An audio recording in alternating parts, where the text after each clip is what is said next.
मस्ती कि गर्लफ्रेंड की लैप में भी अगर सर रखा है तो नेशनल इनकम चल रहा है। कोई तुम्हारे दिमाग में जाके थोड़ी देख रहा है। लोग क्या करते, गर्लफ्रेंड ही छोड़ देते, भैया हम भैया लड़की से बात नहीं करेंगे। भैया क्या नहीं करोगे? ए भैया पापा ने मना किया है। अरे मस्त रहो यार, हर चीज को तो तुमने खतरा बना लिया है। पर आप कभी दिमाग के साथ बैठकर देखिए तो, जैसे मुन्ना मिर्जापुर का एक बड़े घर के बदतमीज युवा का रिप्रेजेंटेटिव किसी घर जा रहा है, उसके बाप की हाइट छोटी है, उसी के लौंडे से मजाक उड़ा रहा है कि भाई ये तो अद्दा है, ये तो अद्दा है। और बदतमीजी की हाइट कि यार तुम्हारी अम्मा से मिलते होंगे तो सीढ़ी लगाते होंगे। जय हिंद दोस्तों, आज हमारे साथ हैं one of my favourite teacher respected Awadh Ojha sir. जो लोग अवध ओझा सर को नहीं जानते, ये एक यूपीएससी के कोच हैं। यूपीएससी के सर्कल में लोग इनकी बहुत इज्जत करते हैं, इनकी नॉलेज की वजह से, इनकी विड्थ ऑफ नॉलेज की वजह से। यानी कि अलग अलग टॉपिक्स के बारे में इनको बहुत कुछ पता है। आज के पॉडकास्ट में हमने देश की बात करी, फ्यूचर की बात करी, जियो पॉलिटिक्स की बात करी और कुछ ऐसी चीज़ों के बारे में बात करी जो आई एम श्योर आप लाइफ में पहली बार जानोगे। अवध ओझा सर ने अपनी लाइफ में बहुत कुछ सीखा, बहुत कुछ सिखाया और आज हम भी उनसे बहुत कुछ सीखेंगे।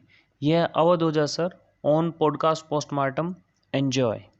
Awadh Ojha sir, thank you for this podcast and your valuable time. कैसे हो सर? मैं बहुत अच्छा हूँ और मुझे बहुत अच्छा लग रहा है कि ये एक यंग आदमी इतना डायनेमिक है। ये आपको कैसे पता चला? मैंने बहुत कम बात करी है अभी तक। नहीं, आदमी का चेहरा उसका आईना है।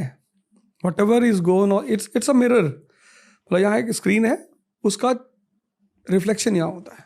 क्योंकि आप एक कोच हो सर, आई फील कि एक अच्छा कोच होने के लिए आपको एक लाइफ लॉन्ग स्टूडेंट होने की ज़रूरत होती है। डेफिनेटली।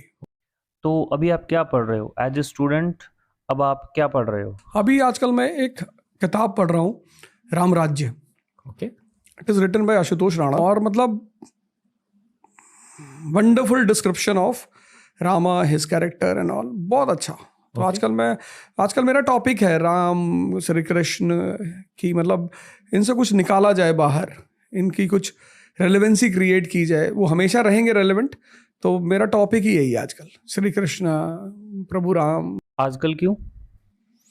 आजकल इसलिए क्योंकि मैं काफ़ी फ्री फील कर रहा हूँ, शोज़ करता रहता हूँ, पढ़ाना थोड़ा सा कम हो गया है, तो लाइफ लग रहा है कि डाइवर्ट हो रही है। ओके। अभी तक मैं कोच था यूपीएससी एस्पिरेंट के लिए, अब धीरे धीरे मैं सोशल वर्कर ज़्यादा होता जा रहा हूँ कि मेडिटेशन पे काम करना है, प्रमोशन पे काम करना है, तो कुछ अलग ही दिशा में काम चल रहा है। ज़्यादा आध्यात्मिक पढ़ाई चल रही है आपकी? ज़्यादा आध्यात्मिक पढ़ाई चल रही, वो पहले होनी चाहिए थी, क्योंकि हम जिस देश में रहते हैं वो अध्यात्म का देश ही है। Bharat means knowledge. लेकिन शायद मैं काले के प्रभाव में ज़्यादा दिन तक रहे कि कुछ नहीं होता, बाबा कुछ नहीं होते, संत कुछ नहीं होता, ये सब ढकोसलेबाजी है। लेकिन शायद कुछ किस्मत अच्छी थी कि आंख जल्दी खुल गई। कैसे खुली आंख? जब आप बार बार मेहनत करके हारते हो तो एक बात, एक जिंदा दिमाग को हमेशा हॉन्ट करती कि क्यों। जो लोग मेहनत नहीं करते उन्हें हॉन्ट नहीं करती। जो भाग्य के सहारे रहते हैं, बड़ा अच्छा है ऐसा जीवन, भाग्य के सहारे रहना। उसमें दो बातें होती है। एक तो आपको लगता है कि मेरी कोई गलती ही नहीं, तो जहां गलती नहीं वहां इंट्रोस्पेक्शन नहीं। तो मैं बड़ा अप्रिशिएट करता हूं उन लोगों को जो भाग्य के सहारे रहते हैं। उनके जीवन से जो लेबर वर्ड है वो खत्म हो जाता है। लेकिन विवेकानंद कहते हैं कि आप अपने भाग्य के निर्माता हो, और शुरू से मैं उनके इन्फ्लुएंस में रहा हूं, उनकी बड़ी सारी किताबें पढ़ी, तो मुझे लगता था कुछ तो गलत हो रहा है। बस वहीं उसी गलती ने इंट्रोस्पेक्शन की शुरुआत की, और उसी इंट्रोस्पेक्शन का परिणाम है कि आज मैं यहाँ हूँ, स्पेशली अध्यात्म के रास्ते में। आपकी गलती ये थी कि आप मटेरियल ग्रोथ पर फोकस कर रहे थे। मटेरियल ग्रोथ पे फोकस कर रहे थे और मैं अपने आप को नहीं देख पा रहा था। इस जीवन में सबसे इंपॉर्टेंट है खुद को देखना। मैं अपना छोड़ के सबको देख रहा था। ओके। ये लड़का आईएएस बन रहा है, ये बिजनेसमैन बन गया, इसके पास 500 करोड़ आ गया, इसने मर्सिडीज खरीद ली। तो वो जो मेरा अटेंशन दूसरों पे रहा लगातार, उससे मुझे लगता था कि यार मैं क्यों नहीं कर पा रहा हूं, मैं आउट ऑफ फोकस हो गया था। कब की बात कर रहे हो? मैं बात कर रहा हूं आज से करीब 15 साल पहले की। ओके। जब मेरे अटेम्प्ट्स खत्म हुए यूपीएससी के, वहां से मुझे लगा कि नहीं नहीं नहीं नहीं, इतना मेहनत करने के बाद अगर कुछ नहीं मिल रहा है तो कुछ ना कुछ गड़बड़ तो जरूर है। आप ये मानते हो कि भगवान आपकी मेहनत को रजिस्टर करते हैं, चाहे आपको उस मेहनत का रिजल्ट ना मिले, पर भगवान उन रिजल्ट को आपके हाथों में डाल देंगे शायद कुछ समय बाद, पर मेहनत रजिस्टर होती है, तो शायद आपको उस मेहनत का रिजल्ट आज मिल रहा है। डेफिनेटली डेफिनेटली, मेहनत कभी, श्रम कभी खाली नहीं जाता, कभी नहीं जाता।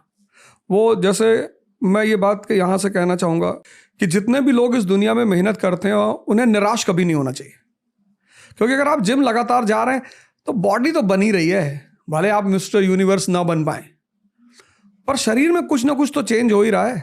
तो मेहनत दुनिया में एक ऐसी चीज़ है जो खाली नहीं जाती। अगले 10 सालों में एग्जैक्टली गेम प्लान क्या होगा?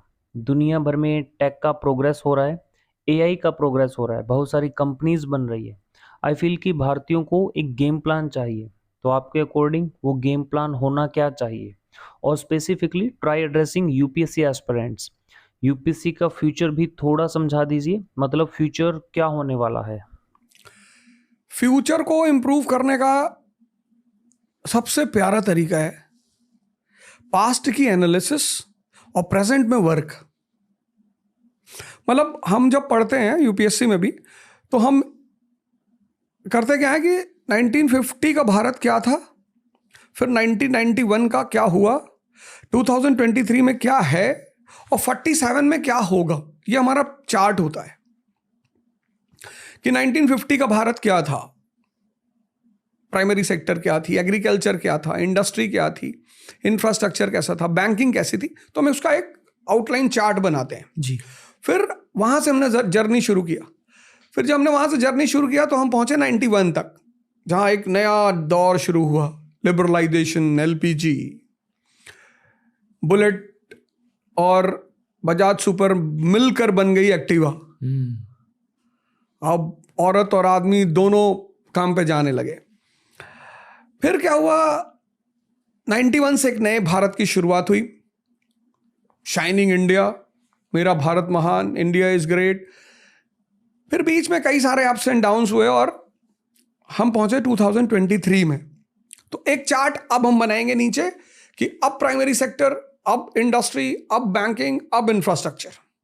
अब ये 3 चार्ट हमारे पास हैं और हमें एक डॉट क्रिएट करना है 47 का, 2047 का। India in 2047 as a world power, if not super power. We are already recognised in the world कि भाई आप कुछ तो हो।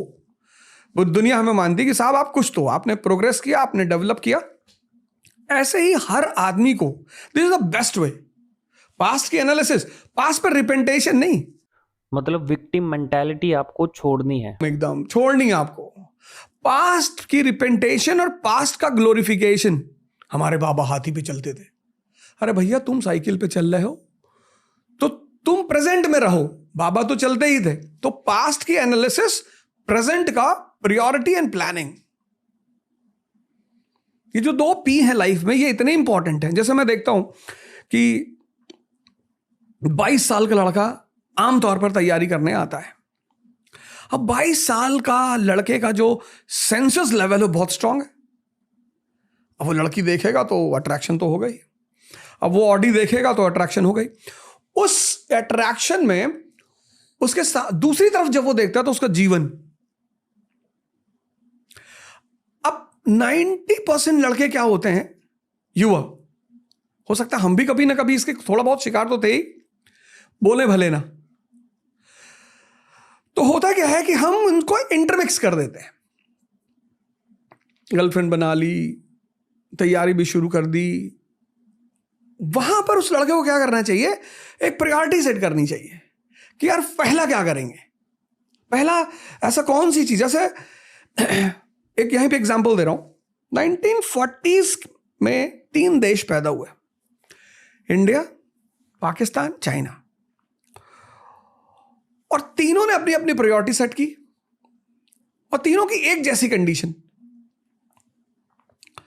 आज चाइना वर्ल्ड पावर के रेस में है क्योंकि उसने पहली प्रायोरिटी सेट की थी इकोनॉमिक एम्पावरमेंट। प्लान किया था, पैसा कमाना है। पैसा कमाना है, मेड इन चाइना होना चाहिए, made in Britain, made in England, made in America को रिप्लेस करके मेड इन चाइना बनाना है। बनाया उन्होंने। आज एप्पल को अगर कोई टक्कर देता है तो OnePlus, पर ऐसा कोई चीज पाकिस्तान में है नहीं है। They are not a economic power. India OnePlus नहीं बना पाई, लावा बनाई। अब 3 प्रोडक्ट से 3 कंपनियों, 3 देशों की स्थिति पता चलती है। अगर मैं औकात शब्द ना यूज करूं तो स्थिति पता चलती है। एक एप्पल एक तरफ रख दे सामने, एक OnePlus रख दे, एक लावा रख दे, तो हमें इस लावा को OnePlus के स्टेज पे ले जाना है और फिर एप्पल। तो जो इकोनॉमिकली स्ट्रांग हो जाएगा वो पॉलिटिकली स्ट्रांग हो जाएगा। जो इकोनॉमिकली पॉलिटिकली स्ट्रांग हो जाएगा वो मिलिटरीली स्ट्रांग हो जाएगा। ये जियोपॉलिटिक्स का बेसिक लॉजिक होता है। जैसे देश में पॉलिटिक्स होता है वैसे ही इंटरनेशनली जियोपॉलिटिक्स होता है, और वैसे ही व्यक्ति का जीवन भी होता है। ऐसे ही व्यक्ति का जीवन भी होता है। जैसे वर्ल्ड वॉर होता है, ऐसे तो गैंग वॉर होती है। What is a gang war? अगर हम मुंबई में रहें तो Mumbai is a commercial centre, business centre है। तो कौन से बिजनेस से किसको कितना पैसा लेना है, रियल एस्टेट से कौन लेगा और ट्रेड से कौन लेगा, कौन और प्रोटेक्शन देगा। तो ये जो चीज इंटरनेशनल लेवल पे है वो नेशनल लेवल पे है, वो पर्सनल लेवल पे है। तो जिसने भी, अब मैं आ रहा हूं मेन पॉइंट पे, ये है एजुकेशन का रोल। इस देश को महान बनने के लिए सबसे पहले एक अप्लाइड एजुकेशन सिस्टम को प्रमोट करना पड़ेगा। अप्लाइड मतलब क्या है? मतलब कि अगर हम वर्ल्ड वॉर समझ रहे हैं, किताब में पढ़ रहे हैं, तो हम मुंबई की गैंग वॉर को भी समझ रहे हैं। ओके। कि अमेरिका और चाइना की लड़ाई इकोनॉमी की है, पर्सनल नहीं है। मतलब जो चीजें दुनिया में हो रही है पहले उन चीजों को जानना, फिर उन चीजों के नीचे की वजह को जानना, और फिर अपने आप को देखना। जैसे चाइना इकोनॉमिक पावर बना और फिर पॉलिटिकल पावर है दुनिया में, ऐसे किसी व्यक्ति को अगर अपनी वजूद को बनाना है, बढ़ाना है, तो उसको चाइना से सीख सकता है। China in 2023। बहुत अजीब सवाल पूछूंगा अभी। ओके। मेरा खुद का इंटरेस्ट जियो पॉलिटिक्स में बहुत ज़्यादा है। नेशनल पॉलिटिक्स में मेरा इंटरेस्ट नहीं है और इस स्थिति से मुझे काफ़ी फ़ायदे भी मिले हैं। मुझे बहुत सरफेस लेवल तक नेशनल पॉलिटिक्स का पता है। मतलब मुझे पता होता है क्या चल रहा है, मैं क्यों तक जानने की कोशिश नहीं करता। मैं पूरी गेम को जियो पॉलिटिक्स नज़रिए से देख रहा हूँ। तो क्या मैं गलत कर रहा हूँ आपके अकॉर्डिंग? है ना, बिल्कुल सही, बहुत अच्छा। ओके। नेशनल या स्टेट पॉलिटिक्स क्यों फॉलो करना चाहिए या क्यों फॉलो नहीं करना चाहिए, ये बता दीजिए। नहीं, पॉलिटिक्स फॉलो ही करना चाहिए। प्री मॉडर्न वर्ल्ड में मोनार्की थी। मोनार्की में राजा भगवान का रिप्रेजेंटेटिव होता था। जैसे अशोक है, वो देवानाम पियदसी है, बिलव्ड ऑफ गॉड। प्रजा का भला करना ये धर्म था। You are bound by law. Akbar जिल्ले इलाही है, लेकिन मोदी जी हमारे जिले जमहूरियत हैं। बात समझ में आई? Ashok was Devanam Piyadasi, beloved of god. Akbar was जिले इलाही, shadow of Allah. Mister Modi is जिले जमहूरियत, रिप्रेजेंटेटिव ऑफ पीपल। तो पॉलिटिक्स समझना इसलिए जरूरी है क्योंकि आपका जो रिप्रेजेंटेटिव है, चाहे वो स्टेट में है या नेशन में है, वो आपकी प्रायोरिटी के हिसाब से काम कर रहा है या नहीं। जैसे आज हम भारत को देखें, हमारे भारत के लोग इनोसेंट बहुत हैं, बहुत। मतलब इतने इनोसेंट लोग पूरी दुनिया में कहीं नहीं है। आप इन्हें बिना तथ्य के कुछ भी समझा सकते हो। यह देश एविडेंशियल नहीं है। जैसे ब्रिटेन का आदमी आपसे एविडेंस मांगेगा, यह देश लॉजिकल है। बस आप लॉजिकली किसी चीज को प्रूव कर ले आओ, लोग मान लेंगे। तो ये देश बड़ा इनोसेंट है। इसलिए अगर इस देश को महान बनना है तो इस देश के लोगों को पॉलिटिक्स पढ़नी ही पड़ेगी, उसे समझना ही पड़ेगा कि मेंबर ऑफ पार्लियामेंट का काम क्या है। उसका सिर्फ पैर नहीं छूना है। एक मेंबर ऑफ पार्लियामेंट किसी इलाके में आता है, पूरा मोहल्ला पैर छूने के लिए भागता है। भैया आपका रिप्रेजेंटेटिव है, रिश्तेदार थोड़ी है। पैर हम किसका छूते हैं? किसी सम्माननीय का, शिक्षक का, गुरु का, संत का। भाई अभी तुम्हारे ऑफिस में डीजीपी साहब आ गए, आप जाओगे पैर छूने? आप उन्हें प्रणाम करोगे, सर नमस्कार या जय हिंद सर। तो पॉलिटिक्स समझना बहुत जरूरी है। तो फिर आपने ये क्यों कहा कि अगर आपने जियो पॉलिटिक्स समझ लिया तो नेशनल स्टेट? मैंने ये कहा कि मैंने ये, मेरा कहने का मतलब ये था, उस पर मैंने समर्थन दिया था कि जियो पॉलिटिक्स समझना एक पीएचडी करने के बराबर है। ओके। जियो पॉलिटिक्स वो आदमी समझ सकता है जिसकी ज्योग्राफी बहुत अच्छी हो। सिर्फ हिस्ट्री पढ़ने वाला आदमी जियो पॉलिटिक्स कभी नहीं समझ सकता। भाई इजराइल, 99% लोग दुनिया में ये समझते हैं कि इजराइल का जो मसला है वो मुसलमान और यहूदी का मसला है, क्योंकि वो इतनी टेक्निकल जगह है ज्योग्राफिकली। 99% आप किसी से पूछो, हिंदू से पूछो, सिख से पूछो, किसी से कि यार ये इजराइल, अरे बोले भैया यहूदी जो है जबरदस्ती मुसलमानों की इलाका कब्जा किए हुए। किसी को नहीं पता कि ये मसला जितना इतिहास पुराना है उतना ही पुराना ये मसला है। कभी वहां रोमन एम्पायर का दबदबा था, क्योंकि जिसका भी वहां कब्जा होगा वो पश्चिम और पूरब के ट्रेड पे कब्जा करेगा। फिर बाइजेंटाइन एम्पायर आया, फिर ऑटोमन एम्पायर आया, फिर ब्रिटिश एम्पायर आया, और आज अमेरिकन एम्पायर है। तो अमेरिकन एम्पायर वहां सीधे तो बैठ नहीं सकती, तो इजराइल उसका रिप्रेजेंटेटिव है। तो उस ज्योग्राफी को समझना, मेडिटेरेनियन, स्वेज कैनाल, रेड सी, इतनी टेक्निकलिटी कौन सीखे? तो जो आदमी जियोपॉलिटिक्स में इंटरेस्टेड है उसका मतलब उसका माइंड बड़ा मैच्योर है, बड़ा समझदार माइंड है, बड़ा डीप नॉलेज रखने की वो फितरत रखता है। तो जो पीएचडी करने की सोचेगा वो क्लास 10th की सिविक्स बुक नहीं पढ़ेगा। हमारा संविधान, हमारी संसद, ऐसे ही तो छोटी छोटी हेडिंग होती है। तो इसलिए मैंने कहा कि बहुत अच्छा है यार, जियोपॉलिटिक्स बहुत अच्छी चीज है। तो बेसिकली अगर आपने 10th स्टैंडर्ड की पढ़ाई कर ली है तो फर्स्ट स्टैंडर्ड की पढ़ाई क्यों करें? ओके, थोड़ा सा क्या कहूँ, मैं एक रिस्की चीज़ कहूँ। हमारे डेटा के अकॉर्डिंग भारत में आजकल जियो पॉलिटिक्स कंटेंट बहुत चल रहा है, मतलब लोगों का इंटरेस्ट बढ़ रहा है जियो पॉलिटिक्स में। व्यूअर्स पूरे इंडिया से आते हैं, ना कि सिर्फ शहरों से। पूरे इंडिया के लोग अभी जियो पॉलिटिक्स में इंटरेस्ट ले रहे हैं। तो क्या नेशनल पॉलिटिक्स और स्टेट पॉलिटिक्स में इंटरेस्ट घटेगा आपके अकॉर्डिंग? नहीं, इंडिया का आदमी मजा लेने वाला आदमी है। ओके। जैसे भैया हमारी तुम्हारी गाड़ी मैरीन ड्राइव पे लड़ गई और हम दोनों झगड़ा करने लगे, तो 500 लोग खड़े होकर देखेंगे।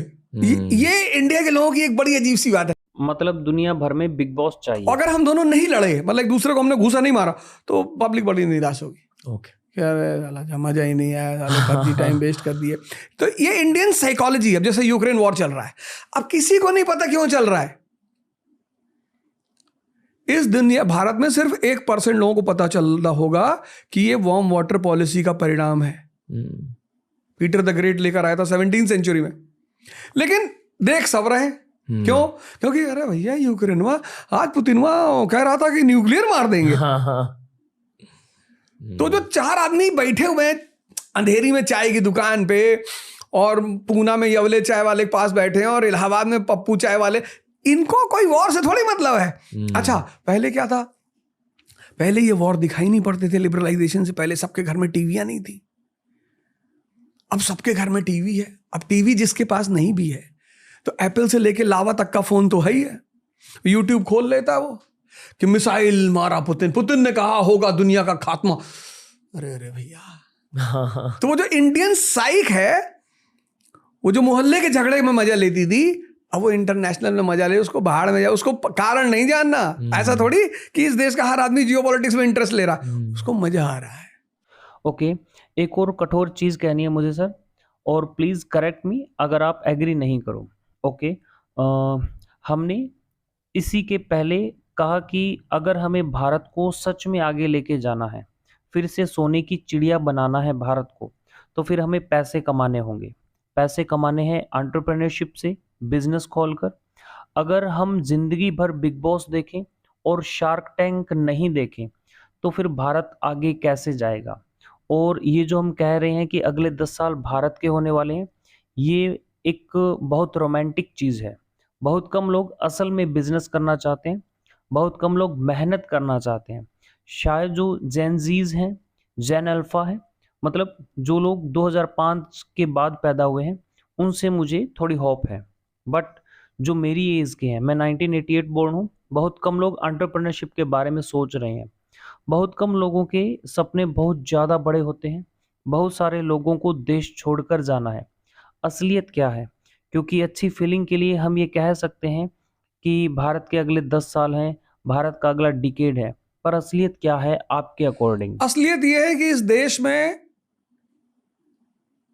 दो बातें हैं। एक, आपने अपनी जनरेशन को, इस जैसे सदगुरु हैं, कैसे तैयार किया उन्होंने अपनी बेटी को। मतलब सदगुरु की बेटी is a ideal for every parent in this country, कि हमें सिर्फ परसेंटेज पे नहीं ध्यान देना, पर्सनैलिटी पे ध्यान देना है।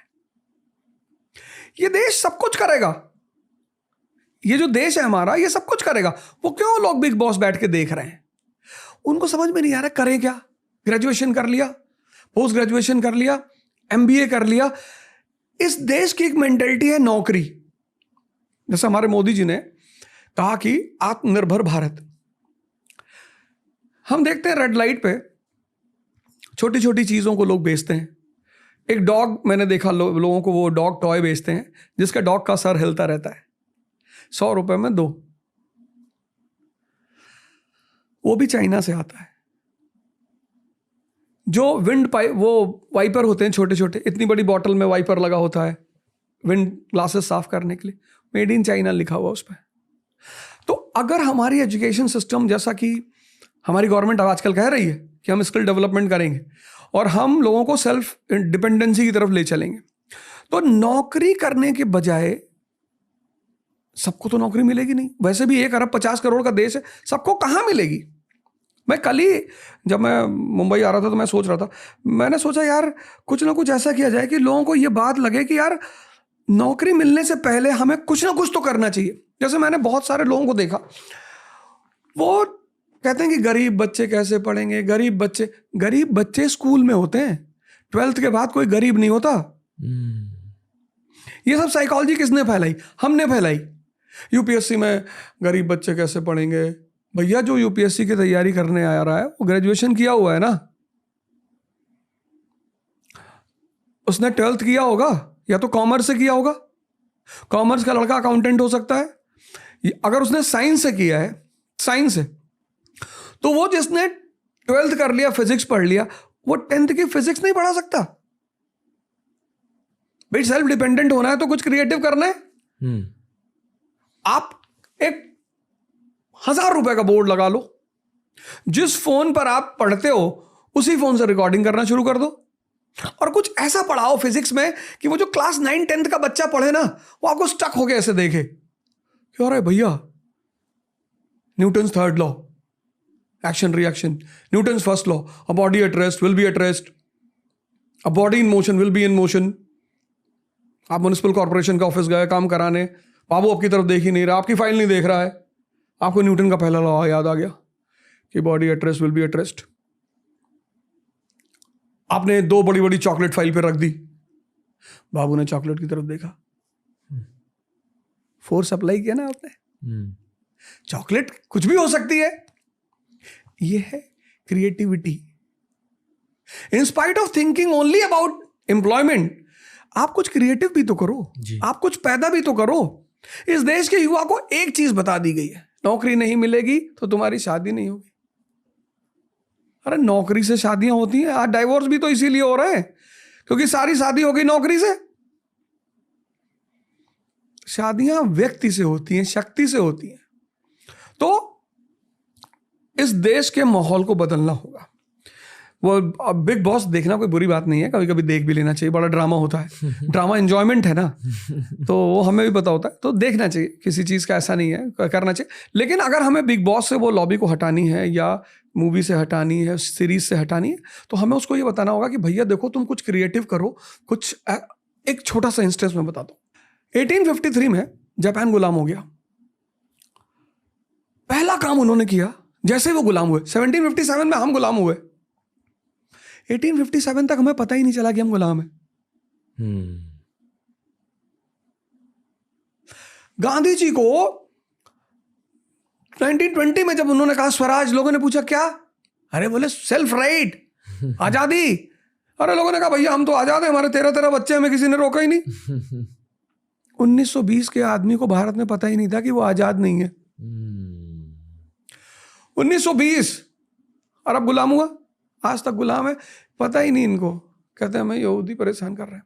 लेकिन 1853 में जापान गुलाम हुआ, जैसे ही गुलाम हुआ उन्होंने एक डेलीगेशन भेजा वेस्ट को, यामागाता डेलीगेशन, यामागाता वहाँ का समुराई था, तो डेलीगेशन भेजा। वो डेलीगेशन 14 साल वेस्ट में रहा, उन्होंने भेजा, कहा जाओ पता करो कि हम कमजोर क्यों हैं। और 14 साल बाद जब वो लोग वहां से लौट कर आए, डेलीगेशन लौट कर आए, तो उसने कहा साहब उनका एजुकेशन सिस्टम बड़ा जबरदस्त है साहब। बोले कैसा है, बोले रैशनलिज्म और ह्यूमनिज्म पे बेस्ड है सर। तो इस देश को, जहां से हमने क्वेश्चन शुरू किया था कि अगले 10 साल भारत में पहले क्या करना है, एजुकेशन को अप्लाइड करना है, लड़के के दिमाग को जिंदा करना है, परसेंटेज से हटाकर उसको पर्सनैलिटी पे लाना है। जो लड़का 25 साल में डिप्रेशन का शिकार है, वो 98.2% लेके क्या करेगा, एजुकेशन, फिर इकॉनमी। अब एजुकेशन इकॉनमी इंप्रूव होगी, ह्यूमन रिसोर्स आपका बढ़िया होगा, आपके पास क्रिएटिव माइंड्स होंगे। हम क्यों हायर करेंगे एडवाइजर्स बाहर से? इंडिया को डेलीगेशन बाहर से आता बताने के लिए कि साहब आप अपनी सड़कें ऐसे बनाओ, हमारे बच्चे बचाने वाले नहीं है। लेकिन हमने उन्हें क्रिएटिव नहीं बनाया। यहां का सबसे ज्यादा पढ़ा लिखा लड़का यूएस जा रहा है, जर्मनी जा रहा है। क्यों जा रहा है? क्योंकि उसे इज्जत नहीं मिल रही है। तो तीसरा काम हमें करना है, गुड गवर्नेंस बनानी है। और अगले 10 साल में मेड इन इंडिया,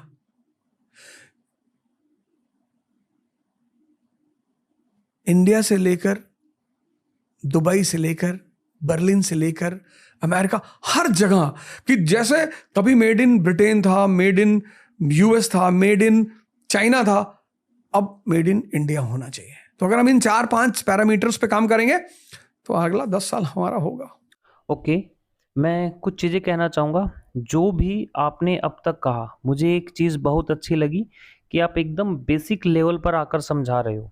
किसी 18 ईयर ओल्ड, 20 ईयर ओल्ड ने ये पॉडकास्ट सुन लिया तो उन्हें समझ आएगा कि अच्छा मुझे कुछ ना कुछ स्टार्ट करना है। आपने स्टार्टिंग पॉइंट से समझा दिया है। ओके, मैं एक और रॉ चीज़ कहना चाहूँगा। यहाँ इंडिया में पैसे कमाने की अपॉर्चुनिटीज़ हैं। ऐसा नहीं है कि यहाँ बैठकर आप पैसे कमा नहीं सकते। मोस्टली हर कोई पैसों के लिए आउट ऑफ इंडिया जाते हैं, डेफिनेटली इज्जत के लिए, बट इन अ वे आपको इज्जत पैसों के थ्रू मिलती है और उन पैसों के लिए लोग वहाँ चले जाते हैं बिना ये जाने कि यहाँ के जो बिजनेस अब ग्रो कर रहे हैं वो इंटरनेशनल मार्केट को टारगेट कर रहे हैं। दूसरे देशों का पैसा अब यहाँ आने वाला है भारत में अगले 10 सालों में। इसी वजह से हम सोने की चिड़िया बनेंगे। पर आई फील कि जो ब्रेन ड्रेन हुआ है, जितने सारे लोग जा चुके हैं अमेरिका में, यूरोप में, उन्हें थोड़ा सा लौट कर आना है या एटलीस्ट वहाँ जो पैसे कमा रहे हैं यहाँ इन्वेस्ट करें। पर हर कोई एक इंडिविजुअल पर्सपेक्टिव से सोचता है मोस्टली, तो उन्हें स्कीम्स में इन्वेस्ट करेंगे जहाँ उन्हें ज़्यादा प्रॉफिट होगा। पर आई फील कि यहाँ के एंटरप्रेनर्स और वहाँ के इंजीनियर्स या प्रोफेशनल्स अगर टीम अप कर लें तो शायद कुछ हो सकता है आगे जाकर। मैं पॉजिटिव भी नहीं हूँ, मैं नेगेटिव भी नहीं हूँ इस चीज़ को लेकर, मैं बस क्यूरियस हूँ, मुझे बस देखना है। तो ये मेरा माइंडसेट है एंड इस पॉडकास्ट के थ्रू मैं लोगों के साथ डिसएग्री करना चाहता हूँ। मतलब अगर आपने कुछ कहा, मैं आपके साथ डिसएग्री करना चाहता हूँ। ताकि व्यूअर्स और लिसनर्स की समझ बढ़े, क्योंकि डिसएग्रीमेंट से समझ बढ़ती है। मोस्टली भारत में क्या लाइन है, डिसएग्रीमेंट से समझ बढ़ती, and in this country people think disagreement means enmity. क्या बात है, वंडरफुल लाइन, डिसएग्रीमेंट से समझ बढ़ती। अगर मैं कुछ गलत कह रहा हूँ, अगर आप कुछ एग्री नहीं कर रहे हो मेरे साथ, please sir disagree with me. Definitely. Okay, podcast में आगे बढ़ने से पहले मैं आपके दिमाग को जानना चाहता हूँ थोड़ा, ताकि हम और शार्पली बात कर सके, क्योंकि आगे आपसे बहुत बातें करनी है। तो इसमें आपके साथ एक रैपिड फायर राउंड होगा जिसमें आपसे कुछ क्वेश्चंस पूछूंगा। ओके, तो क्वेश्चन नंबर 1, भारतीय इतिहास की सबसे बेस्ट और सबसे वर्स्ट चीज क्या है? भारतीय इतिहास की सबसे बेस्ट चीज ये है, इतिहास एज अ सब्जेक्ट, हिस्ट्री जी। भारतीय इतिहास की सबसे बेस्ट चीज ये है कि पुरानी सारी सभ्यताएं खत्म हो गई, रोम यूनान सब खत्म, भारत जिंदा है। ओके। भारत जिंदा है, लेकिन उस जिंदा भारत ने जो उसके लिए अमृत था उस पर ध्यान देने की बजाय कहानियों पे ज्यादा ध्यान दे दिया, उस पर ज्यादा ध्यान दे दिया। अगर वो भारत के जिंदा होने के और उसके महान होने की गाथा पे ध्यान देता ना, जो कि अब गवर्नमेंट करने को सोच रही है, इसको लेके बड़ा हो हल्ला मच रहा है, पर शायद ऐसा मुझे लगता है कि वो यही सोच रहे हैं कि उस भारत का जो अमरत्व का सिद्धांत है उसको फिर से जिंदा किया जाए। कैसे सोच रही है? हम सारा काम करते हैं मन से, पढ़ाई करते हैं मन से, लड़ाई करते हैं मन से, प्रेम करते हैं मन से, सब मन से ही तो होता है। और ध्यान देते हैं हम सबसे ज्यादा शरीर पे, एलमेंट का सूप लगाते हैं, एलमेंट का शैम्पू लगाते हैं, एलमेंट का तेल लगाते हैं और खाते हैं गुटखा।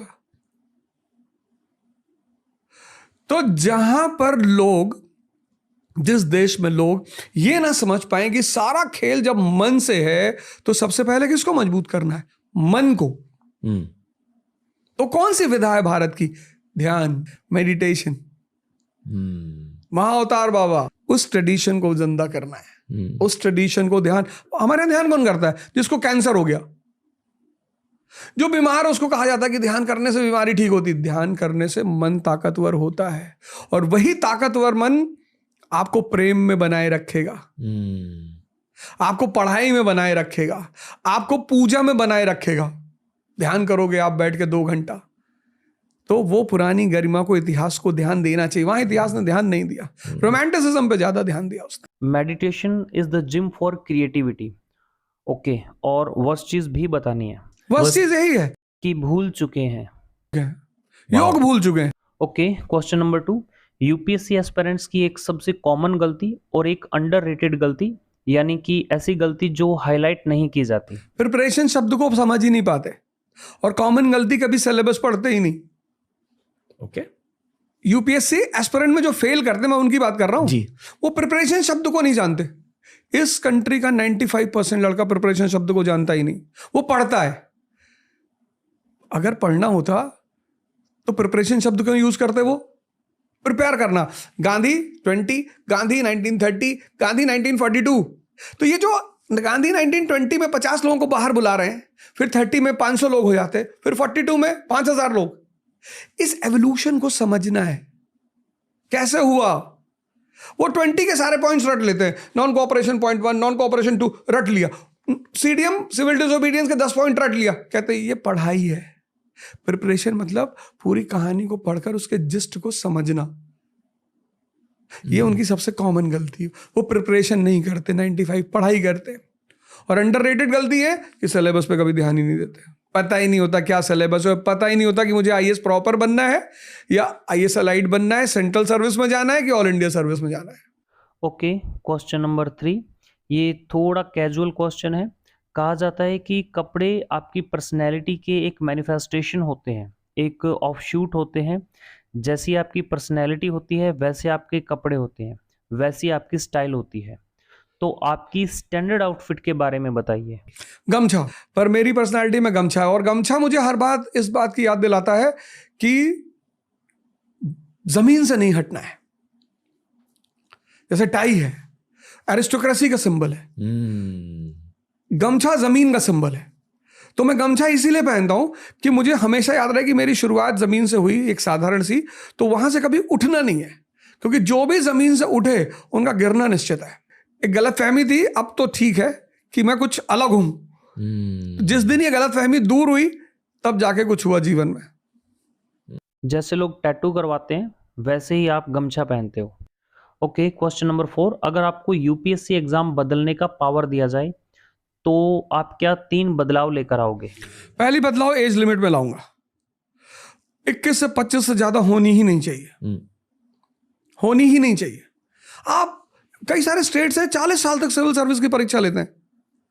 40 भैया 40 साल लड़का पढ़ेगा, फिर जीवन में भाई 25 तक वो एग्जाम दे ले, क्योंकि किसी भी फील्ड में स्टैब्लिश होने में 5 साल लगते हैं।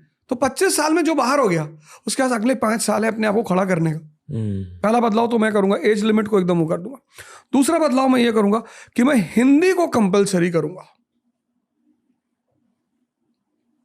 ओके, लैंग्वेज पढ़नी ही चाहिए। लैंग्वेज जानना बुराई नहीं है, लैंग्वेज को थोपना बुराई है।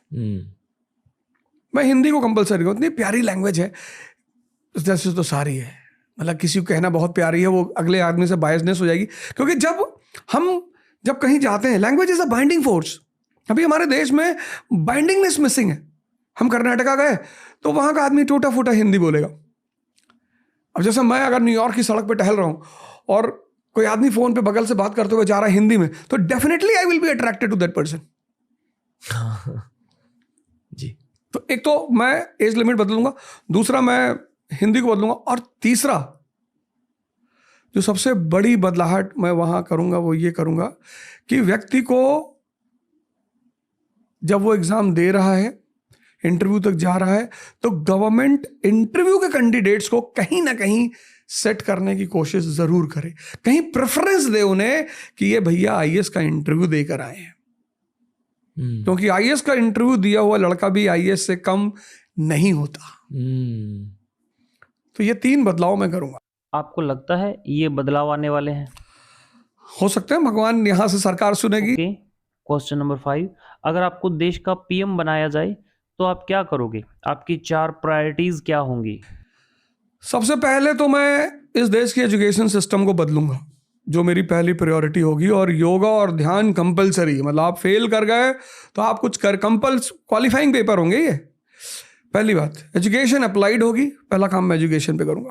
दूसरा काम मैं करूंगा वुमेन एम्पावरमेंट पे, स्पेसिफिकली जिस देश में, जिस समाज में, जिस परिवार में औरतें ताकतवर होंगी, वो परिवार, वो समाज, वो देश कभी कमजोर हो ही नहीं सकता। मैं तो मानता ही नहीं कि औरतें गलत होती हैं। मेरा मानना है आदमी कमजोर होते हैं। जैसे लोग कहते हैं ना, भगवान हमारी नहीं सुनते। भगवान सुनेंगे जब आपकी इतनी बिसात हो कि आप उसको सुना लें। तो वैसे भी मैं वुमन और भगवान को दोनों साथ साथ ही रखता हूं। तीसरी बात, मैं कोशिश करूंगा हम एक हो जाएं। भारत पाकिस्तान की बात कर रहा हूं। बड़ा नुकसान हुआ हम दोनों का, बहुत नुकसान हुआ। मतलब हमारी आने वाली जनरेशन जब कभी अंदाजा लगाएंगी तो शायद उन्हें एहसास होगा। और चौथी बात, अशोक की जो धम्म की नीति थी उसको मैं फिर से रीइंप्लीमेंट करूंगा। इसमें क्या था? Strengthening of unity in diversity. Bharat एक डाइवर्सिटी का मुल्क है ना, Kashmiri culture, Tamilian culture, Gujarati culture, Assami culture. तो वो पहला आदमी था जिसको ये बात पकड़ में आई। अच्छा, डिफरेंसेस अगर समझ में ना आए कि क्यों हैं, जैसे मुसलमान बुर्का पहनता है उसकी औरतें, क्योंकि इस्लाम सऊदी अरेबिया में पैदा हुआ, वो डेजर्ट है। खाना और कपड़ा ये कल्चर का हिस्सा है, और कल्चर संबंधित है किससे? ज्योग्राफी से। सहारा डेजर्ट में आप सूट पहन के नहीं टहल सकते, और सहारा का आदमी पालक नहीं खा सकता। भाई इस्लाम में शराब पे पाबंदी है। वहां जो आदमी ओल्ड मॉन्ग पिएगा वो डेड मॉन्ग हो जाएगा। 50 डिग्री सेल्सियस टेम्परेचर है। तो शराब कंपलसरी कहाँ है? रशिया में, क्योंकि -50 डिग्री सेल्सियस टेम्परेचर है। पॉर्क नहीं खा सकता सऊदीया का आदमी, तो फूड और ड्रेस ये कल्चर का पार्ट है, और कल्चर किससे प्रभावित होती है? ज्योग्राफी से। तो ये बात अशोक को पहले समझ में आई कि हमारी डिफरेंसेस जो हैं उसके रीजंस हैं, इसलिए नहीं कि हम दुश्मन हैं। तो फिर उसने एक सेट ऑफ रूल्स बनाए, उसको धम्मा बोलते हैं जी। ये करूंगा मैं। ओके, इन शब्दों को सुनकर आप क्या सोचते हो? इन शब्दों को सुनकर आपको एक शब्द कहना है। यूपीएससी, गैम्बल, हिस्ट्री, मजा, भारत, महान। शादी, शादी is a very Payas and religious act. प्यार, जरूरी है, कपड़े, मस्ट है, पर आपको सूट करने चाहिए। Style, gives you identity. Bollywood, Bollywood is very good when it brings Taare Zameen Par, when it brings three idiot, when it brings Rang De Basanti. तो it has a role, Bollywood has a role. The things which books can not do, theatre will do. तो Bollywood very good. Cricket. जलवा। Okay, अगला सवाल, आपके लिए सबसे stylish actor कौन है और क्यों? शाहरुख खान मुझे स्टाइलिश लगते हैं बहुत ज़्यादा। ऐसे मैं ज़्यादा मूवियाँ देखता नहीं, पर जब मैं उनके शोज़ वगैरह कभी कभार देखता हूँ तो मैं देखता हूँ वो रहते हैं यम्पी लम्पी लुक में, और अच्छे शर्ट्स और उसकी कॉम्बिनेशंस वगैरह। तो शायद मैं चूंकि इतना ज़्यादा इंटरेस्ट नहीं लेता, पर शाहरुख साहब को एक दो शो में देखा है मैंने। तो आप ये मानते हो कि स्टाइल का एक सिग्निफिकेंस होता है? Style is your encyclopedia. मतलब स्टाइल आपकी बहुत कुछ बताएगी आपके बारे में, आपका बैठने का तरीका, आपका बोलना, आपका हैंड रेज करना, तो वो सारी चीज़ें बहुत कुछ डिफाइन करती हैं। बहुत सारे लोग बहुत लेट सीखते हैं लाइफ में। बहुत सारे लोग इमिटेट करते हैं। Style is a inbuilt system. When you try to sit like Amitabh Bachchan, तो you lose everything. You should sit as per your mental status. जैसे आप अंदर से वीरता का भाव लिए बैठे हैं तो वो आपकी बॉडी से दिखाई पड़ना चाहिए। सिर्फ मूंछ बड़ी करके और घुमा लेने के और आंख टेढ़ी करके आप, वो बात ओरिजिनलिटी नहीं आएगी। ओके, जब आप घर पे बैठे होते हो, जब आप चिल कर रहे होते हो, तो आप क्या पहनना पसंद करते हो? नहीं, मैं तो घर पे, मेरा वैसे फेवरेट जो वेयर है, जो आमतौर पे मैं बाहर भी पहनता हूँ, मैं ट्रैक में ही रहता हूँ। क्यों पर? कंफर्ट। मैं तो पार्टीज में, शादी में चला जाता हूँ पहन के। एडिडास मेरा वो है, तो शादी वगैरह में। आपकी लाइफ में आपको सबसे बढ़िया एडवाइस किसने दी और वो क्या थी? सबसे बेस्ट एडवाइस मेरे पिता ने दी, और वो मेरे भगवान हैं।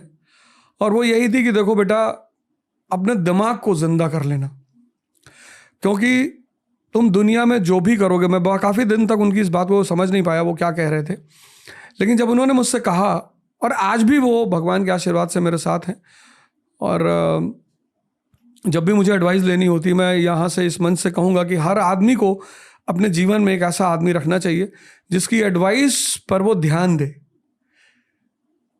क्योंकि एडवाइसें जीवन बदलती हैं। अभी रिसेंटली मुझे अपना ऑफिस शिफ्ट करना था अपने कंपनी का, तो मैं इलाहाबाद जा रहा था।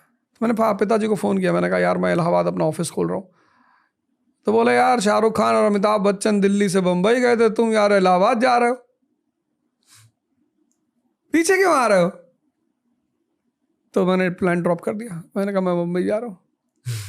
तो उन्होंने मुझे हमेशा, और ये जो दिमाग वाली एडवाइस दी उन्होंने कि बेटा दिमाग को मारना मत, दबना मत, किसी चीज को इसलिए मत करना क्योंकि दुनिया कर रही है, क्योंकि कल दुनिया नाली का पानी पीने लगे। जैसे लोग कहते नहीं अरे सभी सिगरेट पीते हैं, पीते होंगे। ऐसे लोग आज कहते नहीं कि भैया शराब पीना तो फैशन है, होगा, कल नाली का पानी पीना फैशन हो जाए फिर। तो ये बात मुझे उनकी बड़ी अच्छी, वो कहते थे कि देखो बेटा, जब तुम खाने की कोई चीज़ खरीदते हो तो उसके पीछे उसका कंटेंट लिखा होता है, कार्बोहाइड्रेट, फैट, विटामिन। जब सिगरेट खरीदना तो उसका कंटेंट चेक कर लेना कि कितनी प्रोटीन है इसमें। तो बोले ये सब जिंदा दिमाग के काम है, क्योंकि पढ़ने से कुछ नहीं होता। एक से एक पढ़े लिखे लोग, कितने बड़े बड़े साइन बोर्ड लिखे हुए हैं, कंपलसरी मैंडेटरी है पान की दुकान वालों के लिए कि cigarette smoke is injurious to health, photo बना दिया उसके पैकेट पे, फेफड़ा बना दिया, कैंसर लिख दिया। लेकिन चूंकि वो दिमाग जिंदा नहीं है, इसलिए शायद, या फिर भारत के लोगों को मैं वैज्ञानिक भी मानता हूँ, एक्सपेरिमेंट करते रहते हैं कि पी के देख रहे हैं कि कैंसर हो रहा है कि नहीं हो रहा है।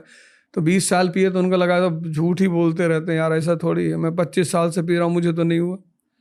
तो वो भी एक अप्रोच है लाइफ की। लेकिन my father is best advice giver in my life. आपकी फेम से रिलेटेड एक चीज़ जो आपको बिल्कुल पसंद नहीं है। ट्रोलिंग। इतनी ट्रोलिंग होती है। आपको क्या ट्रोलिंग मिलती है? नहीं, जैसे मुझे ट्रोल करते हैं ना यूट्यूब वगैरह पे, सोशल मीडिया पे बहुत सारे लोग ट्रोल करते हैं। क्या कहते हैं? जैसे कोई क्लिपिंग है, मैंने कह दिया कि जैसा भी मैंने कहा कि मुगल काल में मैं जीना चाहूंगा, अब ये क्लिपिंग निकाल ली कि ये मौलाना अवध ओझा, ये मौलानियत की झलक दिखाई पड़ी इस अवध ओझा के अंदर। तो वो बेचारे जो इनोसेंट से लोग हैं, अब तो खैर मैं आदी हो गया उस चीज़ का। लेकिन मुझे ये बात समझ में आई कि trollers are integral part of social media, उनसे आप नहीं बच सकते। ह्यूमन सोसाइटी, क्योंकि शायद मुगल एरा में भी ट्रोल्स हुए होंगे, तब मीडिया अलग रहा होगा, मीडियम अलग रहा होगा। तो ये तो पार्ट ऑफ लाइफ है। मुझे बड़ी देर में समझ में आया ये कि you are definitely going to face all these things. जैसे गुरु मूवी में एक डायलॉग है कि अगर दुनिया आपकी बुराई कर रही है तो मतलब आप कुछ अच्छा कर रहे हो। ओके, इन शब्दों की असलियत समझाइए। मौत। मौत एक बहुत बड़ी सच्चाई है जिस पर कुछ बोला नहीं जा सकता। ओके। इसलिए नहीं बोला जा सकता, एक ही आदमी है जिसने मौत पे बोला है, वो है Socrates. He is the only person.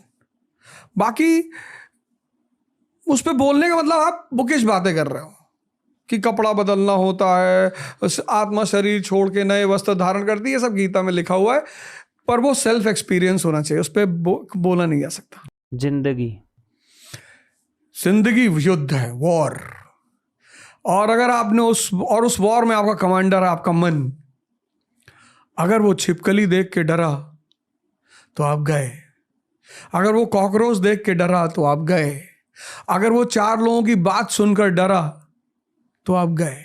क्योंकि अगर आपका कमांडर कमजोर हो जाएगा तो आप जीतेंगे कभी नहीं। दुख अच्छी चीज है। एक तो आपको वास्तविकता से परिचय कराता है। जब मेरे पास पैसे नहीं थे, मैं जब दिल्ली में ऐसे घूमता था और कई दिन तक, मैं सिखों को कभी कुछ नहीं कहता, मैं कई दिनों तक तो मैं वहाँ बंगला साहिब में खाना खाता था और कोई मुझे एंटरटेन ही नहीं करता था। जानते थे लोग कि भैया बात करेंगे तो पैसा मांग लेगा। और मेरे एक दोस्त हैं, मैं उनका नाम जरूर लूँगा, पंकज पांडे जी। वो पता नहीं क्या उनके मन में रहता था, लेकिन वो हमेशा मुझे पैसे देते थे। मैं जब भी उनसे मांगता था 10,000, 5,000, 15, लोग मना करते थे उनको कि अरे यार क्यों पैसा दे रहे हो, उससे मिलेगा ही नहीं पैसा। पर पांडे जी कभी मना नहीं किया। और एक बार तो मैं उनके बैग से करीब 50,000 रुपये निकाल लिया 2006-07 में। तो बड़ा प्यारी घटना है कि अगर मेरे घर वाले लोग होते तो शायद मुझे गाली देते, झगड़ा करते मुझसे। वो बेचारे मॉरिशस थे, वहाँ से लौट कर आए और किसी को उन्होंने भेजा था पैसा निकालने के लिए, तो उसने कहा कि भैया 50,000 तो कम है। तो लौट कर आए तो अपने बिस्तर पे बैठे हुए थे ऐसे टेक लगा के। मैं समझ गया कि भाई ने पैसा देखा होगा। मैंने कहा बड़ा चिंतित लग रहा है यार। हाँ बोले यार अब थक गए। मैंने कहा थकान वाली चिंता नहीं है, कुछ और है। कहीं ना यार बैग्स में 50,000 रुपया रखा था, मिल नहीं रहा है, पता हम सोच रहे खर्चा कहाँ किया है। अरे मैंने कहा मैंने निकाला है। कहे यार अवध हम समझ नहीं पा रहे थे, हम कैसे तुमसे कहें। क्या तरीका था बात को कहने का। भाई आप किसी घर में रह रहे हैं, वो तो कह देगा तुरंत कि तुम ही थे यार, मेरे बॉक्स में पैसा रखा हुआ था, तुम पैसा नहीं मिल रहा है, क्या किए पैसा। लेकिन कितना बढ़िया दिमाग रहा होगा कि नहीं यार अगर मैं डायरेक्टली पूछ लूँगा, कहीं हर्ट ना हो जाए, कहीं चोरी का एहसास ना हो जाए। तो दुख होना चाहिए आदमी को जीवन में, उससे आदमी को वास्तविकताएं पता चलती हैं। हिंदी फिल्म इंडस्ट्री नहीं होती तो मैं पढ़ा ही नहीं पाता। अगर आपको एक मैकेनिक की साइकोलॉजी समझनी है तो आप एक मूवी देखो, खट्टा मीठा। जब राजपाल यादव जॉनी लीवर को बुला के ले आता है, जॉनी लीवर कहानी सुना रहा था कि मैं एक बार वो चला रहा था क्या कहते हैं रोड रोलर, और गिर गिर गिर गिर गिर गिर रोड रोलर फंस गया। तो मैकेनिक ये दिखाना चाहता है कि भैया मैं दुनिया का सबसे उम्दा मैकेनिक हूं। तो और अगर मैकेनिक से काम लेना है तो उसको टोकना नहीं। जैसे बार बार अक्षय कुमार पूछता है क्या हुआ, कहता अभी ठीक करके देता हूं। और मामा कहता यार ये मामा बना रहा, रिश्तेदार बना रहा है। तो आप हिंदी मूवी से क्या नहीं सीख सकते, पर आप कभी दिमाग के साथ बैठकर देखिए तो। जैसे मुन्ना मिर्जापुर का एक बड़े घर के बदतमीज युवा का रिप्रेजेंटेटिव किसी घर जा रहा है, उसके बाप की हाइट छोटी है, उसी के लौंडे से मजाक उड़ा रहा है कि भाई ये तो अद्दा है, ये तो अद्दा है। और बदतमीजी की हाइट कि यार तुम्हारी अम्मा से मिलते होंगे तो सीढ़ी लगाते होंगे। मतलब आप इमेजिन करो कि बॉलीवुड क्या क्या दिखाता है। पैसे धरती पर भगवान का रूप है। ये देश है जो कहता है अब पैसे क्या है, हाथ का मैल है, दिखा निकाल के। और यही वो देश है जहां लोग पैसे के लिए कुछ भी कर सकते हैं। इसलिए पैसे कमाने हैं, हर युवा को कमाने, हर व्यक्ति को कमाना है, और पैसे को गोल बनाना है। ज्यादा गोल ना बनाए, 2-4 लाख करोड़ का बना ले। इससे मेरा एक छोटा सा गोल है कि मुझे 1 लाख करोड़ रुपए कमाना है। मैं यूनिवर्स के उसमें बता रहा हूं। जी। इतना बड़ा यूनिवर्स है, वहां 1 लाख करोड़ रुपया क्या है। मनीष वर्षे हर आदमी इस देश में पैसा तलाश रहा है। जो नहीं तलाश रहा है वो स्वामी अड़गड़ानंद है, ध्यान में मस्त है। तो इस देश में जो ध्यान में मस्त है, बस उसी को पैसे की जरूरत नहीं, बाकी सबको है। सफलता एक ऐसी दुल्हन है कि अगर आपको मिल जाए तो आपकी गली का कुत्ता भी आपको अपना जीजा बना लेगा। बड़ी प्यारी चीज है सफलता। मतलब मैं सोचता हूं मैं आज भी वैसा ही अवध ओझा हूं, मैं आज भी झूठ बोलता हूं, मैं आज भी सोचता हूं बेईमानी करूंगा। मैं कहता हूं मतलब मेरा एक गोल है लाइफ में कि दुनिया का बेईमानों का भगवान बनना। मुझे ईमानदार बनना ही नहीं। कितने सारे ईमानदार इस देश में, मुझे नहीं बनना। इस देश में रहकर मुझे इस बात का एहसास हुआ कि ईमानदार बनना ही नहीं है। सब मुझे जानते हैं कि ये बेईमान है, ये झूठ बोल रहा है, बदमाश है, अपराधी है, लेकिन सब मेरे सामने आके कहते हैं यार अवध भैया बहुत बढ़िया यार, बहुत अच्छा लग रहा है भैया, आप भैया क्या पढ़ाते हैं भैया। मैं कुछ नहीं पढ़ाता हूं, लेकिन चूंकि आज भगवान के आशीर्वाद ने, गुरुओं के आशीर्वाद ने, आइडेंटिटी, मैं हर उस चेहरों को देखता हूं तो मुझे लगता है कल तक तो तुम मुझे गाली दे रहे थे।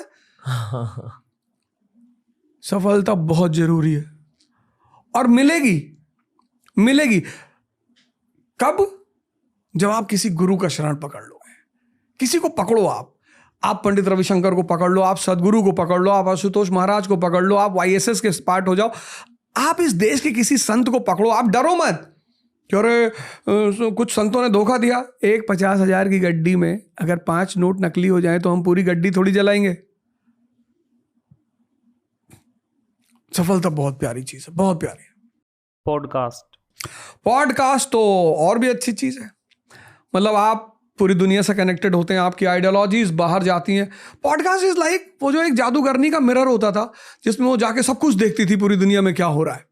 तो बचपन में हमने कहानियां पढ़ी थी कि एक जादूगरनी थी, उसके पास ग्लोब था, तो पूछती थी कि साउथ अफ्रीका में क्या चल रहा था, तो दिखाई पड़ता था। तो पहले अगर आज से 20 साल पहले अवध ओझा होता तो शायद उसको 2, 4, 10, 20, 50 लोग जानते। मेरे जैसे न जाने कितने अवध ओझा रहे होंगे आज से 20 साल पहले जो बहुत कुछ दुनिया को दे सकते थे, पर पॉडकास्ट नहीं था तो वो नहीं दे पाए। तो अब न जाने कितने अवध ओझा आएंगे। ओके, आज के एपिसोड में आपको क्या पता चला पॉडकास्ट के बारे में? ये पहली बार है कि आप पॉडकास्ट कर रहे हो? नहीं, मैं कर चुका हूँ, कई सारे कर चुका हूँ। पॉडकास्ट में आपको फर्क क्या महसूस होता है as compare to regular interviews? क्या होता है? असलियत निकल कर आती है? असलियत निकल कर आती है और मतलब ये है कि अच्छा है, बहुत अच्छा है। आपको लगता है कि भारतीय पॉडकास्ट सुनेंगे? एकदम सुनेंगे। करेंगे क्या?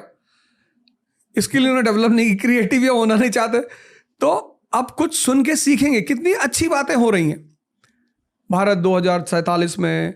क्रिएटिविटी क्या है, हमें क्या सीखना है, सेल्फ इंडिपेंडेंट कैसे होना है, तो वो तो उनके फायदे की बातें चल रही हैं। मुझे खुद की अडल्ट एजुकेशन पॉडकास्ट से मिली है, अमेरिकन पॉडकास्ट से। वहाँ से जो चीज़ें सीखी है मैंने खुद के करियर में अप्लाई करके इंडिया में ग्रोथ हासिल करी है।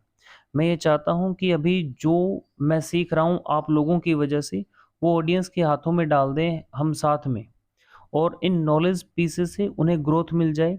मैं ये चाह रहा हूँ, पर आई होप कि हर भारतीय तक पॉडकास्ट पहुँचे। एकदम पहुँचेगा, बिल्कुल पहुँचेगा। मुकेश अंबानी साहब को हम लोग थैंक यू बोलेंगे इस बात के लिए। हाँ जी। मुकेश अंबानी जी मुझे इतने अच्छे लगते हैं, मैं उनसे कभी मिला नहीं हूँ, पर कभी मिलूंगा तो मुझे 2 बातें उनसे कहनी है। एक, वो बड़े शांत रहते हैं, मैं उन्हें कभी बोलते हुए नहीं देखा, पता नहीं शायद बोलते तो होंगे ही, और जितना शांत रहते हैं सिंपल भी रहते हैं। एक वाइट कलर की शर्ट, वो भी आउट किए हुए, और एकदम सिंपल, जैसे मतलब एक इतना बड़ा कैपिटलिस्ट इंडिया का इतना बड़ा आदमी। मैं उनका एग्जाम्पल देता हूँ क्लास में, एक बड़ा प्यारा सा, मैं उसको कोट करूँगा यहाँ पे। तो मैं जब लड़कों से पूछता हूँ कि क्लास में कि भैया ये बताओ इस देश का राजा कौन है, तो लोग बताते हैं कि मोदी जी यही है। अरे मैंने कहा राजा पूछा हूँ, प्राइम मिनिस्टर थोड़ी। मैं कहता हूँ इस देश के राजा हैं मुकेश अंबानी जी। फिर लड़के मुझे देखते हैं, कैसे?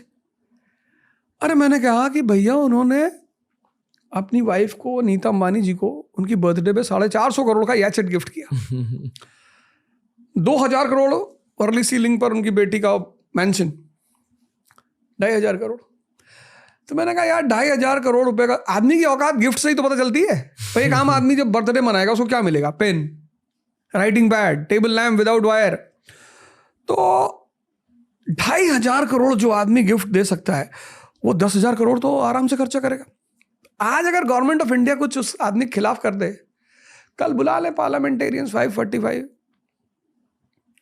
ज्यादातर लोग धोती पहनते हैं, और रख दिया 20,000 करोड़ रुपया कि उठा लो। मैं किसी को ऑफेंड नहीं करना चाहता जी। एग्जाम्पल, एक्चुअली टीचर और कवि, इनको एक छूट होती है, किसी का नाम ना लें, किसी को बदनाम ना करें, किसी को डिफेम ना करें, पर विषय को सरल बनाने के लिए वो एग्जाम्पल दे सकते हैं। तो लड़के कहते हैं हाँ, हमने कहा परसों नो कॉन्फिडेंस मोशन हो जाएगा। हाँ सर ये बात तो है। तो मुकेश अंबानी जी को मैं यूज करता हूँ एग्जाम्पल्स में, उनकी सिंप्लिसिटी को मैं प्रमोट करता हूँ। और कैपिटलिस्टों का सम्मान करना चाहिए, इनकी वजह से नौकरियां मिल रही हैं, इनकी वजह से देश चल रहा है। क्या हमारे देश में एक और बड़ी बात है, पूंजीवादियों से पता नहीं क्यों चिढ़ते हैं लोग। भैया पूंजीवादी बनना है, peak of materialism is the beginning of spiritualism. जिस दिन इस देश में 1 लाख मुकेश अंबानी जैसे पूंजीपति होंगे तो इस देश की तो किस्मत ही बदल जाएगी। आपको लगता है कि अगले 50 साल में ऐसी स्थिति आएगी भारत में? आएगी, बिल्कुल आएगी, एकदम आएगी। अब हमारे देश का जो युवा है उसको हर तरफ से कनेक्टिविटी मिल रही है, इन्फॉर्मेशन मिल रही है, बात चल रही है। जैसे हम, मेरी ही बात, अब हम यहाँ बात कर रहे हैं, तो मैं यहाँ के मन से अपने युवाओं को, अपने मित्रों को बोलूंगा कि देखो यार, ये मत कहो कि मैं गरीब हूं, ये कहना ही छोड़ो कि मैं गरीब। मैं 7 महीने होटल में काम किया, शादी हो चुकी थी, कोचिंग चल रही थी, पैसा आता नहीं था, बेटी हो चुकी थी, किससे डेली डेली जाकर मैं कहता मुझे पैसे दो? तो मैं कहूंगा, मैं यहां से कहूंगा कि सब कुछ ना कुछ करो, कुछ ना कुछ, और धीरे धीरे एक एक्सपीरियंस मिलता है। पैसा भले ही कम मिलता है। मैंने जब पढ़ाना शुरू किया तो मोहम्मद हुसैन भाई थे, उन्हीं की वजह से मैं पढ़ाना शुरू किया, तो वो हमें खाना खिलाते थे, कोई पैसा वैसा नहीं, कभी दे दिया 2,000 5,000 10,000, पैसा नहीं। लेकिन हमारे साथ के लोग कहते थे तुमको बेवकूफ़ बना रहा है। अरे मैंने कहा कोई बेवकूफ़ नहीं बना रहा है, अनुभव दे रहा है।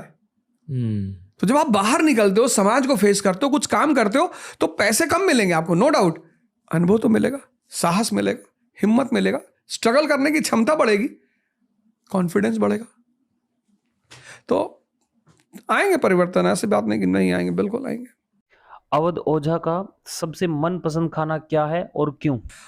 मेरा सबसे मनपसंद खाना है बाटी चोखा। और बाटी चोखा के लिए तो मैं पैदल 10-20 किलोमीटर चला जाऊं जी। तो और वो भी खासकर जो पूर्वांचल में बनती है, बिहार में, जी जी जी, वो उस पे उपले पे भुना हुआ आलू, हाँ जी, उसी पे भुना हुआ टमाटर और पूरा मसाला और मिर्चा और ये सब डालकर घी में डूबी हुई बाटी, अरे उसका कोई तोड़ नहीं। ओके, तो यही था सर हमारा रैपिड फायर। बहुत कुछ पता चला है आपके बारे में, आपके दिल को हमने जाना है, पर मैं आपको कठोर सवाल भी पूछूंगा। हर हिस्टोरिकल फिगर के 2 पहलू होते हैं, पर बेसिकली आपकी रियलिटी के अकॉर्डिंग, आपके जज्बातों के अकॉर्डिंग, जिस पहलू में आप ज़्यादा बिलीव करते हो आप वो पेश करोगे। नहीं, ऐसा नहीं है। जैसे मैं क्या करता हूँ, मेरा मानना ये है कि लाइफ, मैंने कहा युद्ध है, तो हर दिन चुनौतियां हैं। तो जो आदमी के लिए चुनौती प्रॉब्लम है वो आम आदमी है। जैसे कोई आया यहाँ, उसने कहा यार रणवीर यार येलो करा लेते, ये तो बड़ा गंदा सा कलर है। अरे भैया आपको कौन से इस कलर से शादी करनी है? ओके। कुछ लोगों का अप्रोच लाइफ में ऐसा होता है, वो हर जगह जहां जाते हैं ना कमी निकालते हैं। हम आए हैं यहाँ 2 घंटे का शो करने, सब कुछ अच्छा है। क्यों अच्छा है? क्योंकि जिसका है उसको अच्छा लग रहा है। ओके, मैं आपको एक बहुत तीखी चीज़ बोलूँगा और उस तीखी चीज़ से पहले मैं मेरी खुद की रियलिटी भी शेयर करूँगा। मैं खुद अल्ट्रस्टिक सोच में बिलीव करता हूँ, यानी कि संसार का भला होना चाहिए, हर व्यक्ति का भला होना चाहिए, हर प्राणी का भला होना चाहिए। ये मेरी कोर फिलॉसफी है। मैं खुद हिंदू हूँ, लेकिन मैं हर धर्म से प्यार करता हूँ। हमारे देश के बहुत सारे हिंदू परिवारों में, बहुत सारे मुस्लिम परिवारों में दूसरे फेथ्स की बुराई होती है, पर घर के अंदर शायद एक हिंदू परिवार इस्लाम की बुराई करेगा और एक इस्लामिक परिवार हिंदुइज्म की बुराई करेगा। ये असलियत है। ये सिर्फ इस देश की नहीं, दुनिया भर की असलियत है। पर पब्लिक में शायद उन्हीं जज्बातों को सेलिब्रेट करने के लिए हम हिस्टोरिकल नज़रिए शेयर करते हैं, ताकि जो हम घर पर बात कर रहे हैं वो बातें वैलिडेट हो जाएं।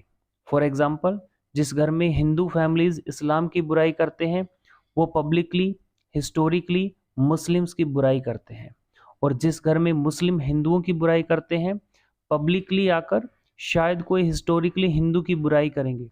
और ये एक ह्यूमन नेचर की असलियत है। पर ये इंटरनेट का पास्ट फेज़ है, यानी कि पिछले 5-10 सालों में बहुत शार्प ओपिनियंस थे इंटरनेट पर हर चीज़ को लेकर, पोलराइज्ड ओपिनियंस। आई फील कि अगले 5-10 सालों में ब्रोकन डाउन ओपिनियंस होंगे, या लोग 360 डिग्री से उसी चीज़ को देखेंगे। एंड आई होप कि पॉडकास्ट के थ्रू ऐसी सोच इंक्रीज हो जाए। कोई भी पूरे तरीके से अच्छा नहीं है, कोई भी पूरे तरीके से बुरा नहीं है। हर इंसान ग्रे कलर का होता है, कोई वाइट या ब्लैक नहीं है। उस नज़रिए से हमें स्पेक्ट्रम की बातें करनी चाहिए। आई डोंट बिलीव कि अकबर एक पूरे तरीके से विलेन भी था और एक पूरे तरीके से हीरो भी था। कुछ अच्छी चीज़ें करी भारत के लिए, कुछ बुरी चीज़ें करी भारत के लिए, पर ओवरऑल हमारे पॉडकास्ट में आपने मुग़ल फेज़ को काफ़ी ज़्यादा हाईलाइट किया। आई एम श्योर कि आपने भी मुग़ल फेज़ को इसी नज़रिए से पढ़ा है, पूरे तरीके से रिसर्च के साथ। तो उस ग्रे स्पेक्ट्रम में कहाँ पड़ता है मुग़ल फेज़? एकदम बुरा था भारत के लिए या अच्छा था भारत के लिए? किला बना, ताजमहल बना, सब बना। तो काफ़ी सारे हिंदू ये मानते हैं, क्योंकि बहुत सारे हिंदू कन्वर्ट हुए, इसलिए मुग़ल फेज़ बुरा था देश के लिए। नहीं, ऐसे तो बहुत सारे लोग क्रिश्चियनिटी में भी कन्वर्ट हुए अंग्रेजों के आने के बाद। अंग्रेजों से बहुत पहले, मुगलों से बहुत पहले केरला में क्रिश्चियनिटी आई, लोग वहाँ क्रिश्चियन बने। वो तो जैसा कि एक कहानी मैं सुनता हूँ, मुझे बड़ी हंसी आती है उस कहानी को सुन के। फिर मैंने कहा हमारे देश के लोग बहुत इनोसेंट हैं। मुझसे एक साहब ने कहा कि औरंगजेब जो है डेली 10,000 हिंदुओं को मार के खाना खाता था। मैंने कहा अच्छा। मैंने उनसे कुछ नहीं कहा, मैं सबसे बहस नहीं करता। एक बार एक गधे ने एक बाघ से कहा कि दादा, बाघ ने कहा क्या? कहा घास नीली है। बाघ ने कहा बदतमीजी कर रहे हो तुम मुझसे, घास हरी है। उसने कहा नहीं दादा, आपकी आंख खराब है, टेस्ट करा लो, घास नीली होती है। बाघ ने कहा बदतमीज, चलो राजा के पास। गए शेर के पास, बोले भाई साहब ये सर ये कह रहा घास नीली होती, मेरी आंख खराब है।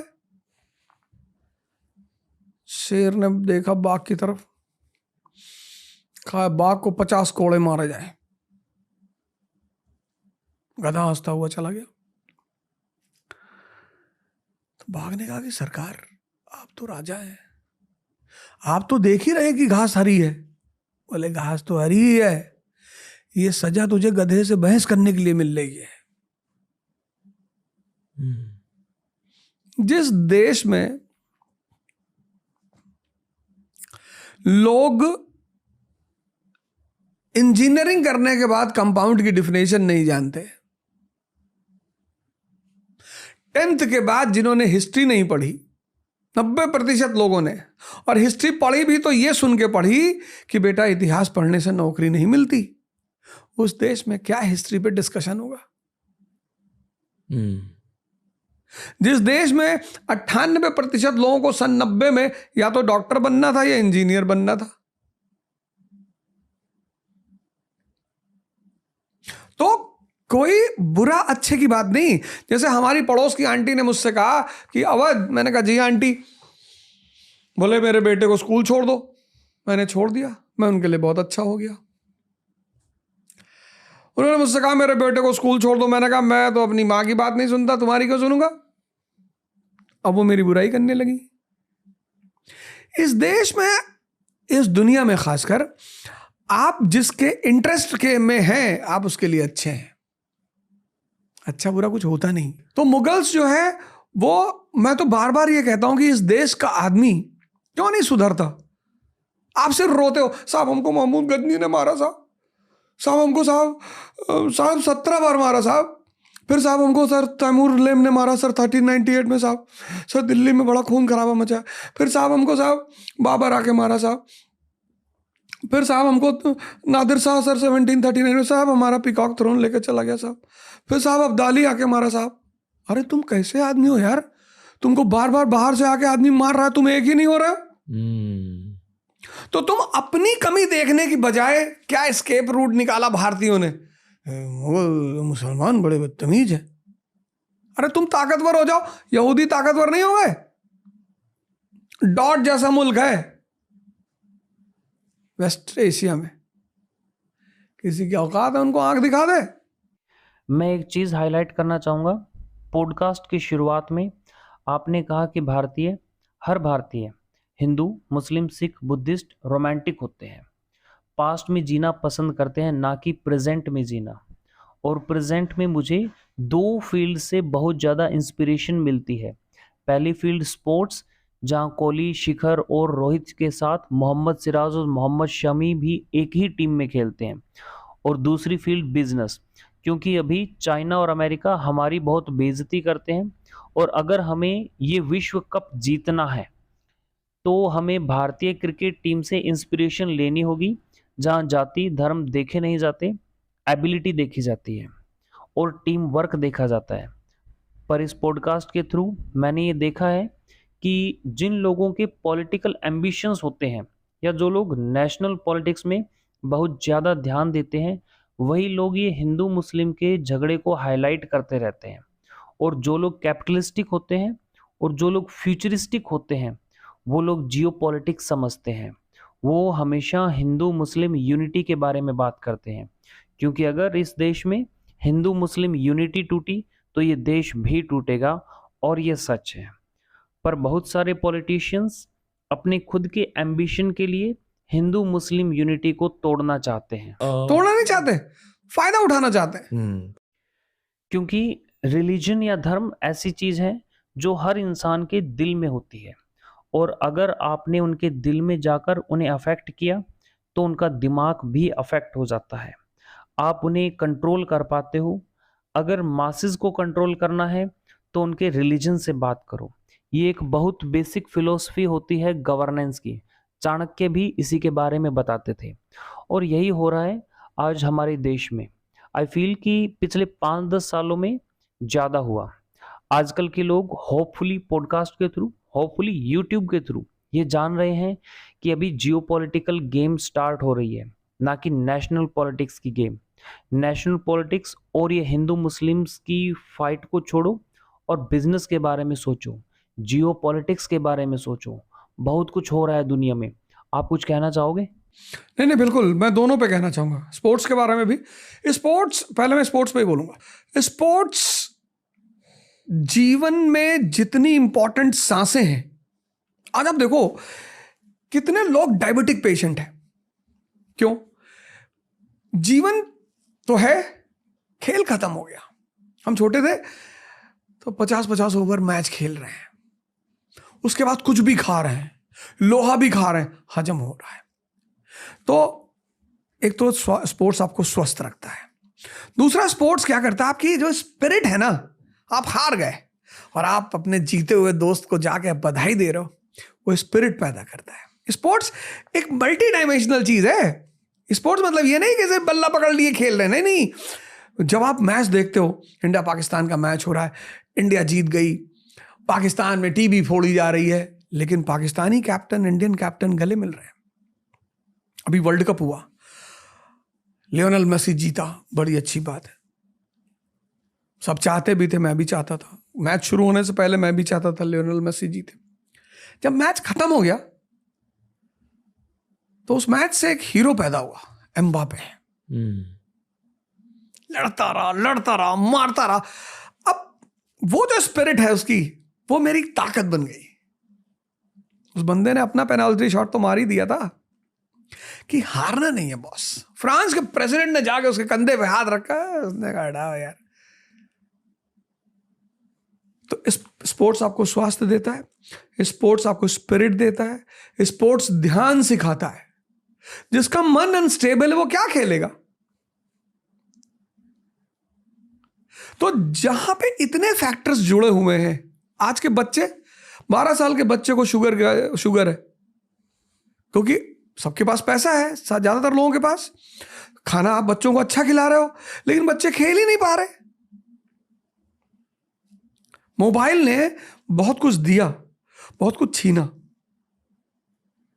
उसमें एक चीज छीन ली, बाहर घूमना छीन लिया। मैं अभी आ रहा था प्लेन से, तो मेरे बगल एक साहब बैठे हुए थे। मैं तो किताब पढ़ रहा था। अब तो किताबें मेरी नशा बन गई। जिस चीज से आपको पैसा मिलता हो, इज्जत मिलती हो, आप उसको अगर छोड़ देंगे तो आप खत्म हो जाएंगे। और मुझे ये सब चीज मिला किताबों से। इसलिए मैं चाहता हूं कि डॉक्टर अंबेडकर का जो बर्थडे है 14 अप्रैल, उसको एजुकेशन डे मनाया जाए, क्योंकि वो भी आदमी दलित से ब्राह्मण बना एजुकेशन की वजह से। सरकार उसको एजुकेशन डे डिक्लेयर कर दे कि आज के दिन एजुकेशन पर चर्चा होगी कि एजुकेशन क्या होती है, ये क्या होता है। तो स्पोर्ट्स बहुत बड़ी चीज है। वो सांसों के बाद आदमी के जीवन में बहुत जरूरी है और हर आदमी को उस पर ध्यान देना चाहिए। सिर्फ यही नहीं कि स्टेडियम में बैठ के क्रिकेट मैच देख रहे हैं, कुछ ना कुछ खेलना चाहिए। बिजनेस, भारत सोने की चिड़िया, you took up that point. कब था? जब हम टेक्सटाइल एक्सपोर्टर थे, अशोक के टाइम पे। जब हम लेदर एक्सपोर्टर थे, जब हम पेपर एक्सपोर्टर थे, जब हम कटलरी एक्सपोर्टर थे। प्लिनी, रोमन हिस्टोरियन, रो रहा है, कह रहा the entire gold of Rome is flowing towards India. और आज हम कॉर्नफ्लेक्स से लेकर बोइंग तक इंपोर्ट करते हैं। केलॉग्स, जो कंट्री कॉर्न पैदा करती है वो कंट्री केलॉग्स इंपोर्ट करती है। हमारा रुपया नहीं मरेगा तो किसका रुपया मरेगा? एंशिएंट इंडिया, पूरा बाहर का पैसा भारत आ रहा है। हम एक्सपोर्टर थे, बैलेंस ऑफ पेमेंट हमारे फेवर में था। Maximum export, minimum import. Medieval India, तो ताजमहल बाहर यूरोप वही तो पैसे दे गए तभी तो बना। Maximum export, minimum import. आज मैक्सिमम इंपोर्ट, मिनिमम एक्सपोर्ट। और जब तक ये बैलेंस, अब तेल तो हम नहीं बना सकते, तेल तो हमें एक्सपोर्ट ही करना, लेकिन सब्स्टिट्यूट एनर्जी तो हम यूज ही कर सकते हैं ना। सोलर पावर पे हम ध्यान दे ही रहे हैं, इलेक्ट्रिक कार्स हम ला ही रहे हैं। तो बहुत सारी चीजें जो हम कर सकते हैं। भाई, कार की शीशे का वाइपर तो बना ही सकते हैं ना, साइकिल बना सकते हैं, स्लीपर बना सकते हैं। तो इंडिया को बिजनेस प्रमोशन की जो आइडियोलॉजीज है ना, उनको प्रमोट करना चाहिए। हमारी सरकार को निश्चित तौर पे करना चाहिए। और इसलिए जो मुगल को ब्लैक पेंट के साथ कोट कर रहे हैं, आई थिंक यूथ को अब उनकी बातें सुननी नहीं चाहिए। मेरा मानना यह है कि जहां भी आपको डाउट हो, जहां भी, जैसे एक साहब ने हमसे कहा हम डॉक्टर अंबेडकर से बहुत नाराज हैं। हमने कहा क्यों? तुम्हारे साथ बदतमीजी की, तुम्हारी वाइफ के साथ? अरे नहीं यार, उस आदमी ने जो है आरक्षण लेकर आया। मैंने कहा यार पढ़ लो कम से कम। You ask me a question, I said यार मैं तैयार नहीं हूं। इस देश में 90% आदमी व्हाट्सएप यूनिवर्सिटी से सुनकर नॉलेजेबल हो गया है। तो जहां भी आपको डाउट है तो आप किताब पता करो कि यार ये कहां लिखा हुआ, और वो किताब स्टैंडर्ड पब्लिकेशन से होनी चाहिए। वो किताब जो है मजनू पब्लिकेशन से नहीं होनी चाहिए। आप पढ़ो ना, आप पता करो। ओके सर, यूपीएससी क्रैक करने के लिए एनालिटिकल माइंड की ज़रूरत होती है। जब कोई आपकी क्लास में बैठता है, आप उनके एनालिटिक्स की पावर को ज़्यादा इंक्रीज कर रहे हो, और लोगों की एनालिटिकल पावर इंप्रूव करने के साथ आपका खुद का as a teacher analytical power improve हो चुका है। आप उनका एनालिटिकल पावर कैसे इंप्रूव करते हो? अब मैंने क्या किया, अब पहले मैं ये नहीं पढ़ाऊंगा अफगानिस्तान और अमेरिका जी। अब मैं उनको पढ़ाऊंगा मौर्यन पीरियड। अब वहां की औरत कैसी है, अमेरिका की औरत की तरह, क्योंकि इकोनॉमिक, क्योंकि सेकंड अर्बनाइजेशन का पीरियड है, तो मैं उनको मौर्य पढ़ाऊंगा, पोस्ट मौर्य पढ़ाऊंगा। Post Maurya period is the peak of second urbanisation, पैसा बह रहा है भारत में। तो एक चित्र बनाऊंगा पोस्ट मौर्य का, फिर उसके नीचे एक चित्र बनाऊंगा यूनाइटेड स्टेट्स ऑफ अमेरिका को, फिर दोनों के बीच में इक्वल साइन लगा दूंगा। फिर दूसरा चित्र बनाऊंगा अफगानिस्तान का, फिर बनाऊंगा 1000 एडी का, फिर दोनों चित्र बना दूंगा। ये देखो सती प्रथा, ये देखो चाइल्ड मैरिज, ये देखो रोल ऑफ इकोनॉमी। तो पढ़कर सोच डेवलप करना पड़ेगा, हिस्ट्री को समझकर। तो यूपीएससी, अच्छा मेहनत की वो जो बात है, जित मजदूर मतलब कौन, जो बेहोश होकर मेहनत कर रहा है, जिसको मजदूर की 4 प्रॉपर्टीज होती, जो भी लोग जीवन में मजदूर होते हैं उनकी 4 प्रॉपर्टीज होती। पहला, क्या मुकेश अंबानी कम मेहनत करते हैं? बहुत करते हैं, लेकिन उनका जो मेहनत का डायरेक्शन है वो उनका इंटरेस्ट का डायरेक्शन है। और इंटरेस्ट में जब आप मेहनत करते हो तो मजा आता है। मजदूर करता है बस, पहला फीचर मजदूर का। इसलिए हर व्यक्ति को अगर उसके मेहनत में मजा नहीं आ रहा है तो उसे पता करना चाहिए कि क्यों नहीं आ रहा, क्योंकि वहां फिर वो सफल नहीं होगा।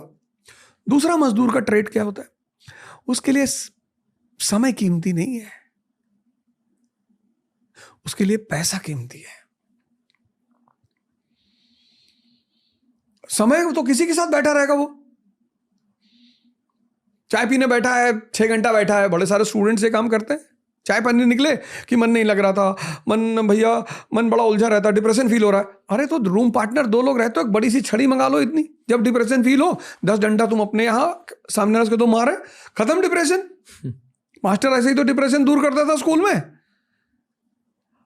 दूसरा ट्रेड उसका, वो पैसे को कीमती मानता है, समय को नहीं मानता। तीसरा मजदूर क्या करता है, उसका गोल ही क्लियर नहीं है, कहां जाना है। आईएएस बनोगे सर, नौकरी चाहिए बस सर, बैंक में भी लग जाए तो ले ले। तो वो बेहोशी में मेहनत करता है, वो समय को कीमती नहीं मानता, उसके पास फिक्स्ड गोल नहीं है। और चौथी बात सबसे प्रभावित है, पैंट खरीद रहा है दुकान पे लिवाइस की। कभी कभी मैं ये सब जानबूझ के करता हूं, मुझे बड़ा मजा आता है। शोरूम पे 4-5 लोग खड़े हैं, पैंट ले रहे हैं लिवाइस की, मैं क्या बगल में खड़ा हो गया। मैंने कहा आजकल अच्छी नहीं आ रही लिवाइस की पैंट, मैं लिया था 2 श्रिंक कर गई है सर। है हाँ यार, पता नहीं कुछ हो, ले लो तुम। नहीं नहीं सर हम नहीं लेंगे। अरे मेरे कहने से काहे नहीं ले रहे हो। मरा हुआ मन कभी राजा हो सकता है। ये 4 चीजें व्यक्ति को अपने अंदर देखनी चाहिए। उसे मजदूर नहीं बनना चाहिए, मेहनत तो करनी ही है। आप पढ़ाई में मेहनत नहीं करोगे, चौकीदार बन गए, चपरासी बन गए, प्राइवेट सेक्टर में जॉब कर लिया, है ना। तो आईएएस की प्रिपरेशन सिर्फ एनालिसिस की प्रिपरेशन नहीं है, पर्सनालिटी की भी प्रिपरेशन है। इतने कम लोग क्रैक क्यों कर पाते हैं? सीटी कम है। और अब कौरव की तरफ कितनी सेना है, कितने वॉरियर हैं? अर्जुन की तरफ एक है। बड़ा प्यारा सवाल है ये कि हारते क्यों है। पांडव की तरफ एक वॉरियर अर्जुन, कौरव की तरफ भीष्म पितामह, द्रोणाचार्य, कर्ण, अश्वत्थामा, खुद दुर्योधन। भीष्म पितामह दिल से नहीं लड़ रहे हैं, तो जो स्टूडेंट दिल से नहीं लड़ेगा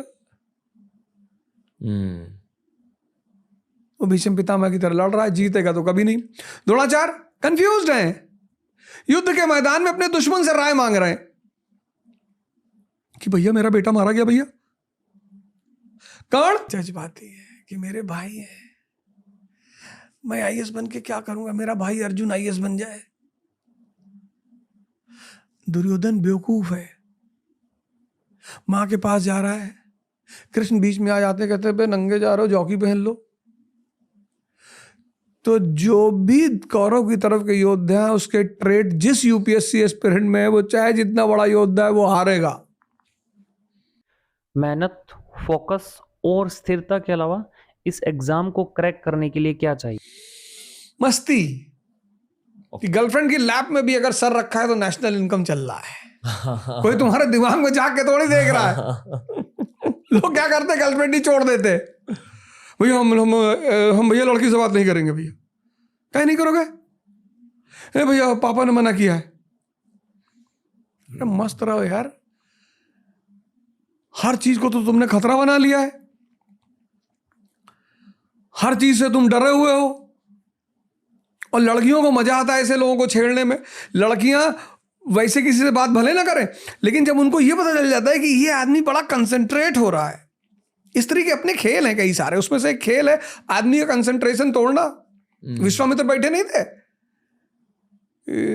आईएएस बनना, इंद्र को लगा कि यार ये तो आईएएस बन रहा है, मेनका को भेजा कि जाओ जरा देखो। तो मेनका ने हाथ चूड़ी उड़ी बजाई, विश्वामित्र ने एक आंख खोल दी। औरतों का एक मजा है नाचना, आदमी नाचता रहे, भस्मासुर को मार डाला। तो मस्ती में रहना है। इंटरव्यू में क्या टेस्ट किया जाता है? इंटरव्यू जैसे क्वेश्चंस पूछ लिया कि आपको लगता है मुगल इतिहास हटाना चाहिए? अच्छा, opinion, you can not deny opinion. 3 तरह के क्वेश्चन इंटरव्यू में होते हैं।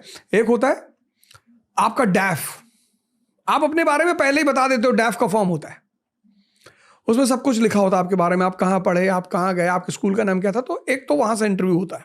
दूसरा होता है आपके नॉलेज चेक होती है, अच्छा एमएससी किया है फिजिक्स से, तो फिजिक्स से पूछ लिया। तीसरा होता है, दूसरे में करंट भी आता है कि यूक्रेन वॉर क्या सोच रहे हो, ये है कैसे शुरू हुआ, क्या मतलब।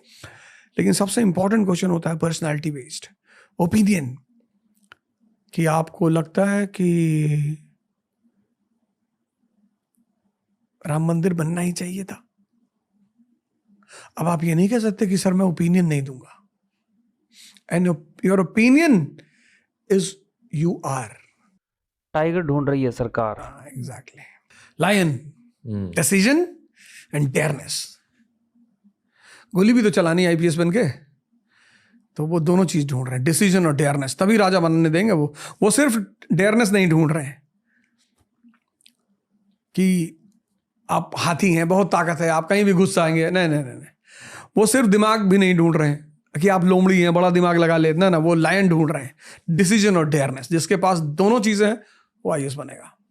आपसे बात करके मुझे ये पता चला कि एक आईएएस बनने के लिए या जनरली ब्यूरोक्रेट बनने के लिए जो भी चीज़ें आपने कही, उन चीज़ों की ज़रूरत होती है और पीपल स्किल्स की बहुत ज़रूरत होती है। लोगों को मैनेज करना पड़ता है, क्योंकि आपको गाँव में भी काम करना होता है और शहरों में भी काम करना होता है, और ये काम एआई कभी रिप्लेस नहीं करेगा। पर मैं आपसे ये पूछना चाहता हूँ कि पूरे सिस्टम में क्या बदलाव आने वाले हैं? एज इन, क्या 20-30 साल बाद भी यूपीएससी एग्ज़ाम होगा? पूरे सिस्टम में क्या बदलाव आएंगे, आपको क्या लगता है? नहीं, बदलाव तो रिक्वायरमेंट है ना, मतलब change is the law of nature. आज जो अरब कंट्रीज हैं वो इतनी रिसोर्सफुल होकर डेवलप्ड नहीं है। मतलब ईरान भी तो एप्पल बना सकता है भाई। तुम ऑयल का दुनिया का सबसे बड़ा रिजर्वायर हो, जैसे ड्यूश बैंक इंडिया में, एचएसबीसी इंडिया में, तो ईरानियन बैंक भी तो इंडिया में हो सकता है, इराक। लेकिन ऐसा क्यों नहीं हुआ? क्योंकि ये चेंज के साथ नहीं चले। अब क्या होगा, तो यूपीएससी में तो, सिविल सर्विस में तो चेंज इज मैंडेटरी, क्योंकि ये तो स्टील फ्रेमवर्क ऑफ इंडिया है, तो वो तो होगा, उसको तो कोई रोक ही नहीं सकता। मतलब होगा 20 साल क्या, हर 15 साल बाद होना ही चाहिए, चेंजेस होने ही चाहिए, तो वो तो होगा। क्योंकि जिस दिन इस देश में सिविल सर्विस कमजोर पड़ जाएगी, उस दिन इन रियलिटी ये देश कमजोर पड़ जाएगा। आप नेशनल पॉलिटिक्स पूरी तरह से फॉलो करते हो? हाँ, बहुत सारे टीनेज लिसनर्स हैं हमारे, स्कूल स्टूडेंट्स, कॉलेज स्टूडेंट्स, जो बिल्कुल फॉलो नहीं करते। इफ़ यू आर कंफर्टेबल, एक पिक्चर पेश कर दीजिए देश में क्या हो रहा है नेशनल पॉलिटिक्स के अकॉर्डिंग। नहीं, इस देश के युवा को एक बात बता दी गई कि राजनीति एक गंदी चीज है। गंदी होती तो डॉक्टर अंबेडकर क्यों करते?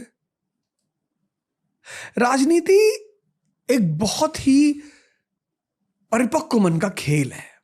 जब उस खेल में वो परिपक्व मन नहीं जाता तो लोअर एवरेज लोग उसमें जाते हैं, क्योंकि इकोनॉमी का संबंध सीधे राजनीति से है। राजनीति में कभी वैक्यूम नहीं होगा, होगा ही नहीं, क्योंकि मेंबर ऑफ पार्लियामेंट के पास एक बजट है पैसे का। इकोनॉमी का सीधा कनेक्शन है पॉलिटी से। Polity is the guardian of economy. तो जब वो राइट एक्यूमेन का आदमी राजनीति में जाना बंद हो गया तो वैक्यूम तो होगा ही नहीं। तो ठेकेदार जाने लगे, कॉन्ट्रैक्टर। अब कॉन्ट्रैक्टर जाएगा तो वो ईस्ट इंडिया कंपनी की तरह ही तो काम करेगा। उसको ठेकेदारी से मतलब है कि उसको वेलफेयर से मतलब है। तो जिस प्रकार ईस्ट इंडिया कंपनी के समय भारत परेशान था, उस समय आज भारत परेशान है। वो इसलिए नहीं कि यहां कोई खराब है, नहीं, इसलिए क्योंकि एक अलग ग्रुप का आदमी पॉलिटिक्स में एंटर कर गया। और दूसरी बात, इस देश के आदमी को बजट समझ में नहीं आता। और आपने अपने नौकर को 1000 रुपया दिया कि जाओ बाजार से सामान ले आओ, वो लौट कर आया, आपने हिसाब नहीं मांगा, तो बाकी पैसा तो वो रख ही लेगा ना। हर आदमी लाल बहादुर शास्त्री थोड़ी है। तो इस देश का आदमी अपने आप को राजा मानता ही नहीं। प्रियम्बल की पहली लाइन कहती हुई the people of India solemnly resolve. तो मैं इस देश के युवाओं से कहूंगा कि वो राजनीति का अध्ययन करें, पढ़ें, उसको गौर से देखें और कोशिश करें कि अपनी एक सोशल स्टेटस बनाकर खुद राजनीति में एंटर करें। एक सप्लीमेंट सवाल, आप उन्हें एक रॉ इनपुट दे दीजिए क्या हो रहा है देश में अभी। मतलब मान लो एक 18 साल का बच्चा है, ये पॉडकास्ट सुन रहा है, उसे लिटरली सिर्फ ये पता है कि हमारे देश के पीएम मोदी जी हैं। बहुत सारी चीजें हो रही हैं अभी देश में। अब इस देश में कोई उल्टा सीधा नहीं बोलता। जैसे मैंने एक बार जामा मस्जिद के इमाम साहब को सुना, उन्होंने कहा कि हाँ मैं आईएसआई का एजेंट हूं, किसी को कुछ करना हो तो कर ले। अब कोई इस तरह से नहीं बोलता इस देश में। अब इस देश में राष्ट्रवाद की बातें बहुत ज्यादा हो रही हैं। उस पर कितना काम हो रहा है ये तो बाद का समय बताएगा। वो हो रहा है। अब इस देश की पूरी जो दर्शन है वो बदल रहा है। पूरा दर्शन बदल रहा है। वो बदलना ही था तो समय की बात थी, वो होना ही था। कभी कभी क्या होता है कि आप कुछ काम करते हो, उस वक्त आपको फील नहीं होता। जैसे आज की डेट में इस देश का मुसलमान पॉलिटिकली जाग रहा है। पहले उसको जागने के, वो जानता था कोई भी सत्ता में आएगा हमारा विरोध कोई करेगा ही नहीं। उस बात ने उसको बर्बाद कर दिया था। मतलब जब किसी आदमी को कोई टोकने वाला नहीं होता। मेरे एक दोस्त हैं, उनके फादर डीएम थे, तो उनके घर में जब भी कोई ज्योतिषाचार्य या पामिस्ट्री वाला आता था तो उनके बेटे की बड़ी तारीफ करता था। अरे बाबूजी मंगल बड़ा उच्च का है बाबूजी, अरे बृहस्पति देखो बाबूजी, शुक्र के तो क्या कहने। और मैं अगर हाथ दिखा देता था तो मुझसे कहता संघर्ष बहुत है। तो मोदी जी के भी जीवन में तो संघर्ष बहुत है। संघर्ष बहुत होना बड़ी अच्छी बात है। तो जिसकी भी ज्यादा पैटिंग की जाती है ना, वो बर्बाद हो ही जाता है। मुसलमान को चिंता नहीं थी अपनी, होश पड़ा हुआ। वो जानता था कि कोई भी आएगा सब पैट कर रहे हैं। अरे भैया भैया मुसलमान को कुछ मत बोलना भैया, अरे भैया। ये क्यों होता था? Vote bank. मुसलमान को, उसको, मुसलमान बड़ा भावुक है ना। मुसलमान को जीतना इतना, आप बस इस्लाम की तारीफ कर दो, मुसलमान सीना उन्हें फाड़ के कि अरे भैया। मुसलमान का जीवन ले लो, बस इस्लाम की तारीफ कर दो। तो मोदी जी ने मुसलमान को इस बेहोशी से बाहर निकाला। मुसलमानों को मोदी जी को थैंक यू बोलना चाहिए, निश्चित तौर पर बोलना चाहिए। थैंक यू कहना चाहिए उन्हें कि महाराज आपने निकाला। तो शाहबानो के केस में क्या हुआ था इस देश में? सरकार की हिम्मत ही नहीं पड़ी कि वो कानून को बदल दे। यहाँ तो कानून बदलो, कोई परेशानी है? बोले बाबूजी कोई परेशानी नहीं। यही तो है डिटरमिन्ड लीडरशिप। इंस्टेंट ट्रिपल तलाक, ट्रिपल तलाक is different, instant is different. आप भाई दारू पी के मोबाइल में पत्नी को बोल दिए तलाक तलाक तलाक, ये थोड़ी इस्लाम कहता है। वो तो ट्रिपल तलाक की बात करता है, और वो भी स्टेजेस में। तो जो काम विलियम बेंटिक ने हमारे लिए किया ईसाई होते हुए, बड़े ध्यान देने वाली बात है, सती प्रथा खत्म किया उसने, वही काम नरेंद्र मोदी ने मुसलमानों के लिए किया हिंदू होते हुए। कभी कभी आप बेहोशी में अपनी कमियां नहीं देख पाते, कोई दूसरा आके दिखा जाता है, तो उसको गाली देने के बजाय उसको थैंक यू बोलना चाहिए। क्योंकि आप एक गुरु हो, एक कोच हो, आपने बहुत सारे जनरेशन्स को देखा है अब तक। कितने बैचेस को ट्रेन किया है आपने अब तक? कम से कम 500 बैच तो होंगे ही, मिनिमम। आपने मेंटालिटी की प्रोग्रेशन देखी है? बिल्कुल देखिए। अभी मेंटालिटी बदली कैसे? टेक्निकली बहुत स्ट्रांग है, इमोशनली बहुत कमजोर है। ये न्यू जनरेशन का इतना बड़ा सच है, और वो इसलिए है क्योंकि वो हाफ गर्लफ्रेंड ज्यादा पढ़ते हैं। तो जो आदमी सिर्फ हाफ गर्लफ्रेंड पढ़ेगा और दिनकर को नहीं पढ़ेगा, वर्षों से वन में घूम घूम बाधा विघ्नों को चूम चूम, सहधूप घाम पानी पत्थर, पांडव आए कुछ और निखर, सौभाग्य न सब दिन सोता है, देखें आगे क्या होता है।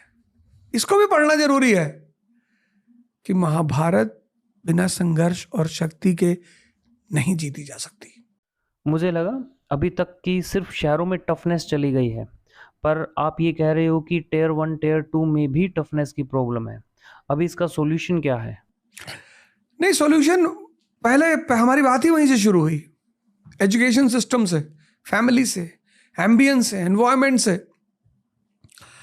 तो वो सब, जैसे माँ बाप को चाहिए कि कहीं ना कहीं अपने बच्चे को जो उनका हीरो हो उसकी कहानियां जरूर सुनाए। प्रभु राम की कहानी सुनाए, भगवान कृष्ण की सुनाए जरूर।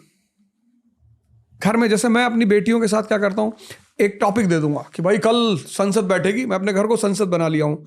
एक तरफ अपोजिशन बैठता है, एक तरफ सरकार बैठती है, तो सरकार की तरफ मेरी वाइफ बैठती है, मैं बैठता हूँ, वो पीएम बन जाती है, मेरे बच्चे अपोजिशन बन जाते हैं। फिर एक मुद्दा आ जाता है भाई संसद, फिर बहस होती है, फिर उसमें प्राइज डिस्ट्रीब्यूशन होता है। तो ये भी तो एक तरीका है हफ्ते भर में कर। तो इससे क्या होता है, बच्चों के सोचने की क्षमता बढ़ती है। सब चीजें स्कूल भी नहीं कर सकता, कुछ चीजें आपको भी करना पड़ेगा। तो जब सब, सरकार, परिवार, बच्चे, टीचर सब मिलेंगे तो फिर तो मुट्ठी बनेगी, और मुट्ठी मतलब ताकत। अवध ओझा सर, यही है आज का पॉडकास्ट। कैसा रहा आपका एक्सपीरियंस? बहुत बढ़िया। आई एम श्योर कि आपके साथ हम और बहुत सारे पॉडकास्ट रिकॉर्ड करने वाले हैं। इंटरनेट को आपकी ज़रूरत है। Thank you. और कुछ लोगों के दिमाग सिर्फ पॉडकास्ट के थ्रू खुलते हैं। एक अच्छे पॉडकास्ट गेस्ट होने के लिए आपको सालों तक पढ़ाई करनी पड़ती है, सालों तक मेहनत करनी पड़ती है। आप एक लाइफ लॉन्ग लर्नर हो, लाइफ लॉन्ग स्टूडेंट हो, और यही स्टूडेंट मेंटालिटी को दुनिया के सामने पेश करना हमारा ऑनर है sir. So thank you so much. बहुत कुछ सीखा आपसे। अरे मैंने भी बहुत कुछ सीखा यार, सुना जो है उस पर मैं होमवर्क करूँगा। बेसिकली बहुत अच्छा लगा आपसे बात करके। आई होप कि आपको भी मज़ा आया हो। बहुत बहुत बहुत बहुत मजा आया। तो दोस्तों, ये था आज का एपिसोड। फिर से मैं वही कहूँगा कि हमें ये बताइए कि अवध ओझा सर के साथ हम अगली बार किन टॉपिक्स पर बात कर सकते हैं। कैसा लगा आज का एपिसोड? ऑनेस्ट फीडबैक दीजिए कमेंट सेक्शन में। मुझे ऑनेस्टली आपसे ये जानना है कि हम पॉडकास्ट पोस्टमार्टम को और ज़्यादा इम्प्रूव कैसे करें। गेस्ट रिकमेंडेशंस भी दीजिए। आई एम श्योर आप में से काफ़ी लोग पहली बार पॉडकास्ट पोस्टमार्टम देख रहे होंगे, तो चैनल को सब्सक्राइब कीजिए। हम अगले हफ्ते फिर आएंगे एक नई गेस्ट और नई नॉलेज के साथ। तब तक के लिए जय हिंद, जय भारत।